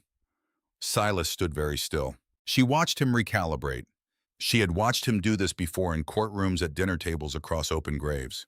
He was a man who was never without a position to retreat to, and she watched him assess his positions now with the rapid, practiced assessment of someone who has always had options and is discovering that the options are fewer than they should be. "You're making a serious mistake," he said. The warmth was entirely gone. What remained was something she recognized, the specific register of a man who is accustomed to winning and is looking for the lever that will still allow it. "I've thought about that very carefully," she said. "I don't believe I am." He looked at Cole. His eyes made the calculation that men like Silas always make the assessment of what can be used, what can be pressured, where the leverage is. "Your water rights dispute," he said to Cole. His voice shifted again, businessman, now reasonable, the voice of a man who has something to offer. "The Taggart easement is legally filed and supported by territorial court ruling. There may be ways to reach an accommodation on the enforcement timeline depending on—" "The easement is fraudulently filed," Cole said. His voice was completely even. "As the territorial surveyor confirmed last month, as the federal case against you will demonstrate in considerable detail, given that the same hand that altered the Taggart filings also arranged your jurisdiction expansion in this territory." Silas looked from one of them to the other, and Marlowe watched him make the calculation she had been waiting for him to make, the slow, cold recognition that the situation was not what he had prepared for. That he had ridden into this yard expecting a frightened woman with a case of papers she didn't know how to use, and found instead a woman who had spent 6 months learning exactly how to use them with a federal attorney already reading, and a man who could not be pressured standing at her side. "Sheriff Brannock," he said, a last attempt at leverage. "Is aware of the federal investigation," Marlowe said. "He mentioned it to you this morning, I understand. He mentioned it to me this afternoon as a courtesy." A silence that had weight in it. Silas Braxton looked at her across the yard of the Raines Ranch in the cold January afternoon with the red mesa wall behind her and the enormous patient sky overhead, and she looked back at him, and she did not look away, and she was not afraid. She thought about Holt pressing the case into her hands in October. She thought about the stage platform in Tucson. She thought about the first evening in this kitchen, sitting across from a man she didn't know, with a leather case in her lap and a story she wasn't yet ready to tell. She thought about 3 weeks of learning what she had been wrong about and what she had been right about and what was still possible. She thought, "I am standing in my yard. This is my yard. He has no authority here." She thought about Warren Voss surviving Virginia on stubbornness, alone, gathering for years in a territory where he officially did not exist, trusting that what he built would be used. She thought it is being used right now. He was right to trust. "This isn't finished," Silas said. "No," she said, "it isn't, but it's begun, and you cannot stop it from here." He held her gaze for a long moment. Then he turned his horse. She watched him ride out of the yard with his 2 men behind him, and she stood in the cold afternoon and breathed, and Cole came to stand beside her and did not touch her and did not say anything and was simply there, which was, she thought, exactly what she needed. "He'll go back and regroup," she said. "Probably," Cole said. "He'll try to complicate the federal case. He has connections." "Probably," Cole said again. "This is not over." "No," he said, "but today it's over." She looked at the gate where Silas's horse had been. "Today it's over," she said. Lily appeared in the doorway of the house, her serious face tracking them with the careful assessment she turned on everything important in her life. "Is he gone?" she said. "For now," Cole said. Lily looked from her father to Marlowe and back. "Good," she said, and went back inside. Marlowe stood in the yard and looked at the mesa wall going dark against the sky, and she thought about the leather case on the kitchen shelf and Ruth writing at the hotel table, and Ruiz somewhere on the road to Albuquerque and the letter Holt had written her that she had read once and folded carefully and would need to read many more times before she understood all of what it meant. She thought about hope and whether what she was feeling now was the same hope she had felt 3 weeks ago, or something larger. She thought it might be something considerably larger. The weeks after Silas's departure had the particular quality of an aftermath. Not peace exactly, but the absence of immediate danger, which is its own form of rest. The air in the house was different. She noticed it in Lily first, a loosening around the shoulders, a return of the humming. The girl did her schoolwork at the kitchen table now. Instead of retreating to her room, and the humming was always something incomplete, always something invented on the spot, and Cole would hear it from across the house and turn toward the sound the way a man turns toward a fire, unconsciously, because it was warm and the alternative was dark. Marlowe permitted herself no similar loosening. She knew better. 6 days after Silas left, Garrett wrote from Albuquerque. The federal case was open. The materials had been received and reviewed and were, Garrett wrote, among the most complete and carefully organized evidentiary packages he had encountered in 20 years of federal practice. He also wrote, Braxton has retained counsel in Washington. This will take time, and he will contest every step. Do not relax your vigilance. She read it twice, folded it, and filed it in her traveling bag under things she knew. She told Cole that evening at the kitchen table. He listened completely. How long, he said. Months, she said. Maybe longer. He'll find procedural ways to slow it. He always has.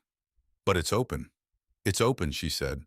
It's in federal hands and it's open, and Silas cannot close it from here. He nodded. He was quiet for a moment. Then, all right. She had learned by now what that meant. It was not resignation. It was not defeat. It was the particular response of a man who had spent 8 years absorbing bad news about the water rights, who had learned to take the shape of a thing in and then set it in the proper place, and then get up the next morning and do what the morning required. She found it privately one of the most useful qualities she had ever encountered in a person. Silas's territorial jurisdiction over New Mexico was suspended pending review. The Taggart Land Company's March enforcement claim went into immediate limbo. Cole said nothing when she told him, but she watched something happen in the set of his shoulders, a fraction of a degree of relief so carefully contained she would have missed it if she hadn't been paying very close attention to the exact architecture of how he carried difficulty. She had been paying very close attention. The territorial surveyor arrived on a gray February morning. His name was Aldridge. He was a precise, methodical man who said almost nothing, looked at everything, and spent 2 full days walking the north boundary with his notebooks and his measuring chains before he said anything definitive. On the second afternoon, he came to the kitchen and told them in the flat declarative manner of a man whose professional value lies in stating exactly what is, and nothing more, that the easement filing contained altered survey markers, that the dates on 2 separate Taggart filings did not match the territorial register from those years, and that his preliminary findings supported the original 1870 Rains grant without qualification. He left before dark. Cole stood in the kitchen doorway after the sound of hoofbeats faded and looked at the north brakes line visible through the window over the sink, catching the last flat February light. He did not say anything for almost a full minute. Marlowe stood beside him and said nothing either. She had learned the grammar of his silences, which were the silences of a man working something through, and which were the silences that had come to their natural completion and only needed to be witnessed. This was the second kind. 8 years, he said finally, quietly. Yes, she said. 8 years farming around something that was never real. She looked at the brakes. It was real enough to cost you 8 years, she said. The harm was real. It always is when someone lies on a filing. The land doesn't know it was a lie. The grass didn't grow any better because the document was fraudulent. He turned and looked at her. That's a careful way to say something angry, he said. I am angry on your behalf. I'm trying to manage the expression of it. Something shifted in his face, the almost smile she was learning to recognize, the one that never quite reached his mouth, but was entirely visible in his eyes if you knew where to look. You don't have to manage it, he said. Force of habit, she said. I managed most things for 4 years. I'm working on unlearning it. He looked at her for a moment. You can be angry here, he said. That's permitted. She held his gaze. She thought about what that sentence meant, the plain and enormous kindness of it. She had lived for 4 years in a house where certain emotions were not permitted, where her anger was a problem to be solved. Her precision was an oddity to be smiled at. Her intelligence was something to be displayed on appropriate occasions and put away on all others. She had learned to manage herself with such thoroughness that she sometimes could not find the unmanaged thing underneath. He was offering her permission to find it. I know, she said, but thank you. He nodded once and turned back to the window and the brakes, and they stood together in the kitchen in the fading afternoon and were quietly and specifically angry on each other's behalf, which is one of the more useful things two people can do together. On an evening in late February, Cole pushed back from the table and said without preamble, "I want to tell you something about Grace." She set down her pen. Grace was her name, he said. Eleanor Grace, she preferred Grace. He looked at his coffee. I told Lily her mother was called Eleanor, which was the name on the church register. I told her that because Grace felt like something she had taken with her when she left. So I gave Lily the formal name and kept the other one. He was quiet for a moment. I'm telling you now because I think I'm done keeping it. What was she like? Marlowe said. He considered the question with the seriousness it deserved. Quick, he said. Very quick. She would have a thought and speak it before she'd finished thinking it, and sometimes the thought was brilliant, and sometimes it was half-built, but you never had to wait to know what she was thinking. He looked at his hands. I loved that about her at first. It was everything I wasn't. I was slow and deliberate, and she was like, whether like something that happened fast and real and didn't apologize for it. He paused. The ranch was wrong for her from the beginning, I knew it. I believed she would adapt. But choosing and adapting are different, and I didn't understand that then. When did you understand it? Marlowe asked. The second winter, he said. She told me she felt like she was disappearing, that the silence was a physical weight, that she couldn't breathe in a place where the same 40 square miles were all that existed. He looked at the table. I kept building things because building was how I showed I cared about the life we were making. I didn't understand until too late that she didn't need another outbuilding. She needed a city. And Lily, Marlowe said. Lily was 4, he said. Grace offered to take her. I said no. He looked up. Lily has always been more mine than Grace's in the way that children sometimes land more thoroughly in one parent than the other. He looked at the table again.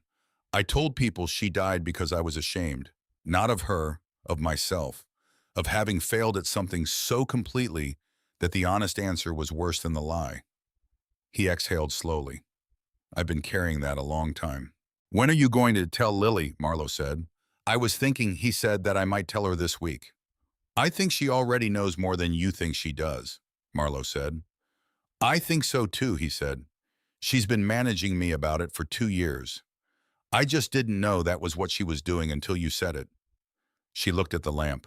What you just told me, she said, about Grace, about the second winter, about the outbuilding, instead of the city, that was an honest account of what happened without making it anyone's fault, and without making yourself the hero of a story where you were actually just a person who made a mistake and then another mistake trying to cover it. She paused. If you tell Lily that the actual version, not the performed version, she'll understand. She understands most things. He was quiet for a long time. I wasn't sure, he said finally, when you said you wanted to stay, whether you meant it in the practical sense or in the other sense. She looked at him carefully. In the other sense, she said. Something shifted in his expression. He looked at the table and then at her, and then at the table again, and she watched him do the thing she had observed him do 100 times, the careful approach to the true statement, by way of the approximate one, trusting her to be paying attention. You're the first person in a long time, he said, who I wanted to tell things to, not because I had to or because it was practical, because telling you made the things feel different afterward, more settled, like they were in the right place at last. Settled is a fine word, she said. He looked at her.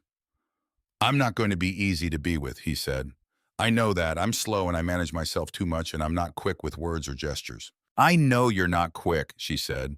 I've been watching you manage yourself since December. It's one of the things about you. Is that a problem? She looked at him for a long moment. She thought about what quick had looked like from the inside Holt's quick intelligence. Holt's quick responses, the quick, tidy management of everything she said or did that had turned her into an accessory instead of a person. No, she said. Slow is exactly right.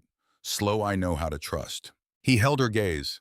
Something passed between them that was not quite anything yet, but was very clearly the beginning of something. Not dramatic, not declared. Simply the acknowledgement by two careful people who had been moving in a direction and had now confirmed they were moving in the same one. All right, he said. All right, she said. They went back to their papers, and outside the February wind moved off the mesa, and the windmill turned in the dark, and the stars were brilliant and close and entirely indifferent.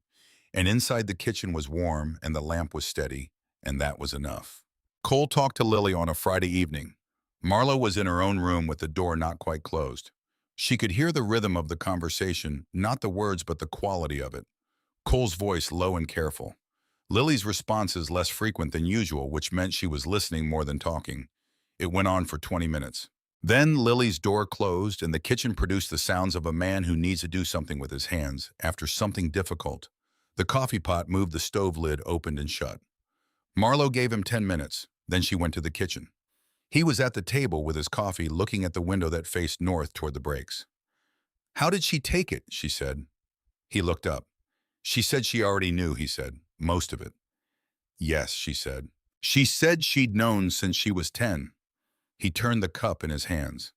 "She said she didn't tell me because she was worried about how I'd take it."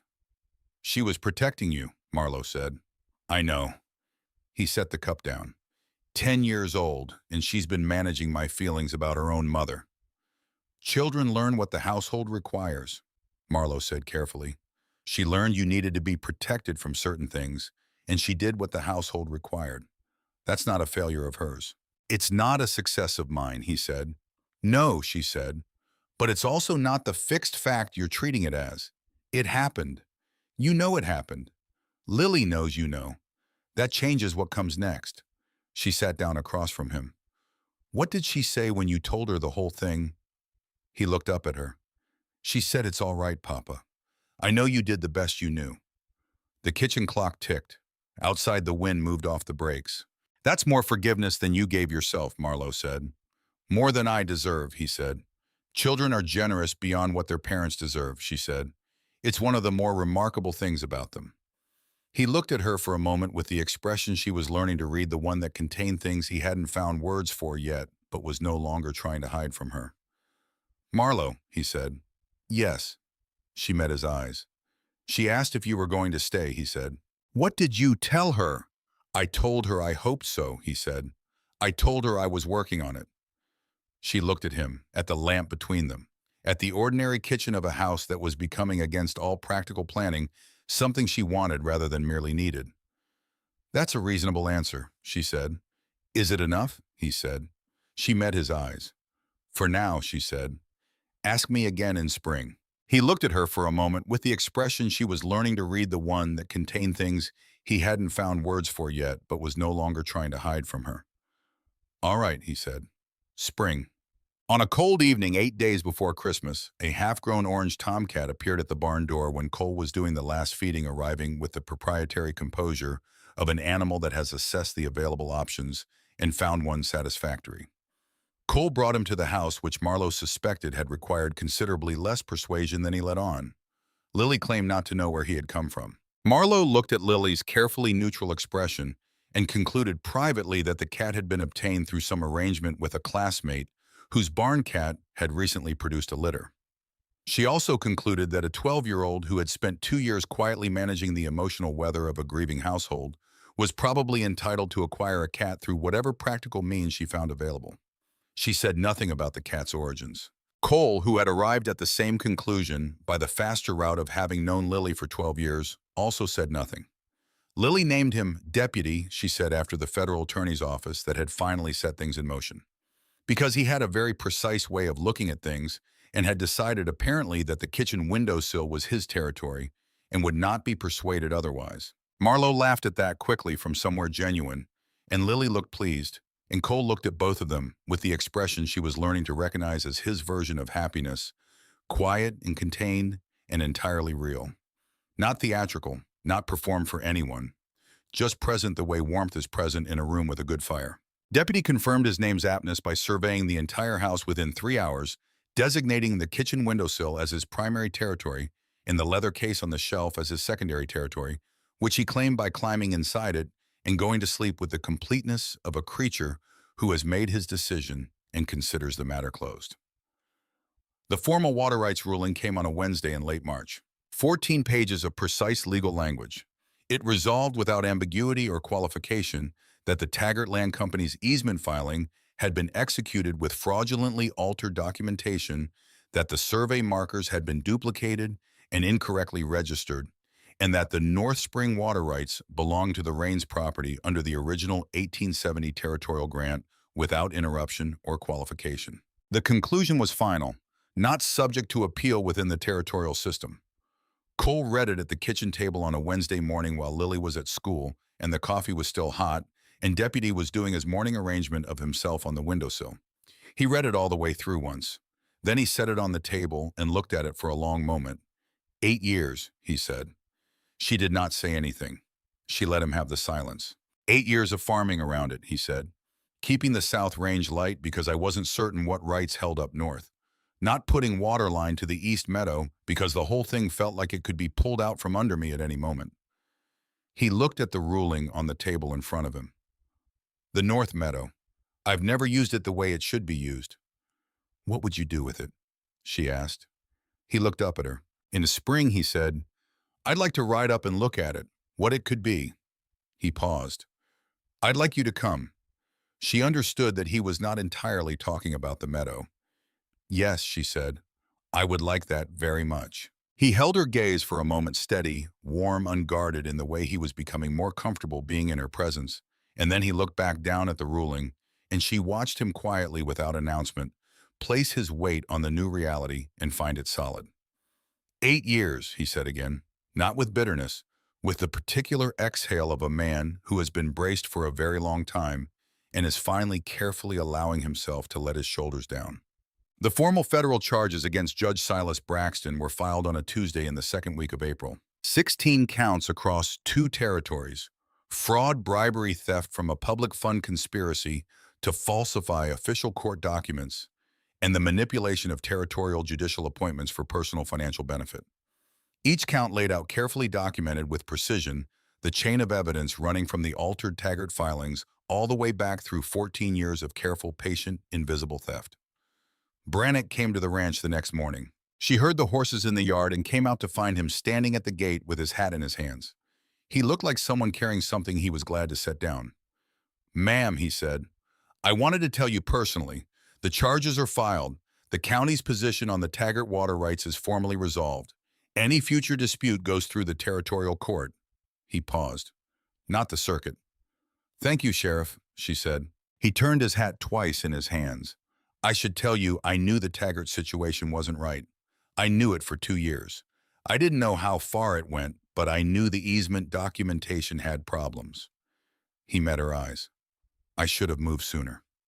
She looked at him for a moment. You moved when you could, she said. That's what matters now. He nodded. He put his hat back on. You've done something considerable here, he said. I want you to know I understand that.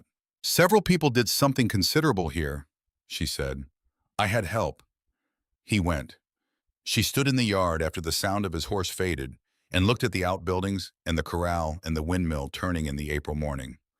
The sage along the breaks was coming in that particular fierce green of desert spring, brief and brilliant. The air smelled like new water and something she had been trying to name for weeks and had finally named possibility. She thought about a woman stepping down from a stage in December with a leather case and $360 and a practical plan and no room left in herself for anything beyond survival. She thought about that woman with something close to affection. She went inside.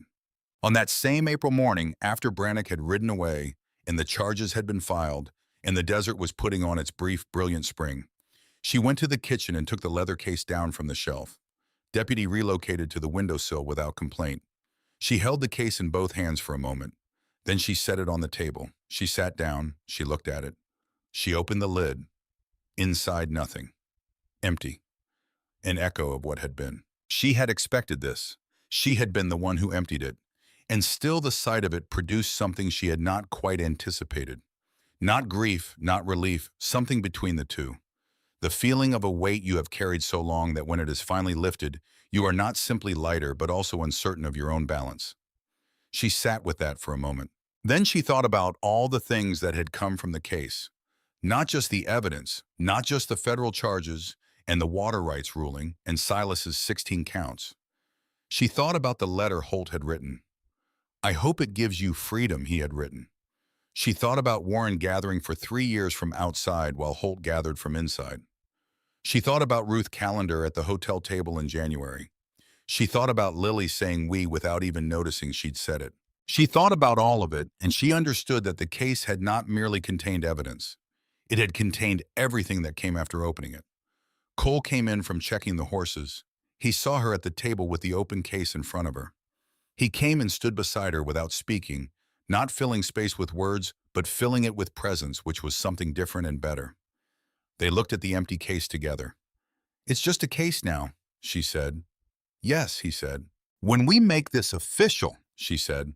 She had not said it directly before. She said it now because she was done with imprecision in important matters. "When we file the papers and make the legal arrangement formal, I think I'd like Lily to have the option of Voss as a middle name. Lily Voss Rains. If she wants it when she's old enough to decide." He looked at her. "Holt was not a good husband," she said, "but he gave me the case. And the case gave me the evidence, and the evidence gave me this, and I don't want to erase him entirely. I want to place him correctly, in the right size place. Not more than he was, but not less than what he actually did." Cole was quiet for a moment. "That seems right," he said. "I'll ask Lily." "She'll have opinions," Marlowe said. "She always does," he said, and something in his voice was warm with it. She looked at the empty case on the table. She thought about placing it back on the shelf where Deputy could have his sleeping spot undisturbed. She closed the lid. She set the case back on the shelf at the far end. Cole reached past her and straightened it slightly on the shelf. A small gesture. Entirely him. She turned and leaned against his chest, and he put his arm around her, and they stood at the kitchen shelf in the lamplight and looked at the empty case, which was no longer the center of anything. "The charges will take years to fully resolve," she said. "Yes. Silas will appeal every finding. Probably. There will be hard days." He held her a little more firmly. "There will be," he said, "and we'll work through them." She looked at the window facing east, which was dark now, but would show her morning in a few hours, the specific light she had come to think of as simply the beginning of the day. "We will," she said. They stood together in the quiet kitchen of a house that was warm and settled into its nighttime configuration. And outside, the wind moved off the Mesa Roja breaks and turned the windmill in the dark, and the stars came out over the red country, enormous and indifferent and brilliant. The same stars she had watched from the stage window in December, which had seemed then like things belonging to some other existence, and which seemed now like the sky she lived under. The lamp was lit. The house was warm. Deputy shifted in the leather case on the shelf, adjusted himself, and went back to sleep with the thoroughness of a creature who has made his permanent decision about where he belongs. She was home. She had been running toward this since October without knowing what it was, running from what she knew, running towards something she hadn't been permitted to name even to herself. She had carried the case all the way to the Mesa Roja breaks and set it down, and discovered in the setting down that what she had been protecting was not only evidence.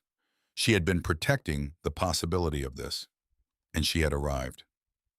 In the spring, they rode up to the North Meadow. All three of them, this time Cole and Marlowe and Lily, on her Pinto. The sage was in full bloom along the breaks trail.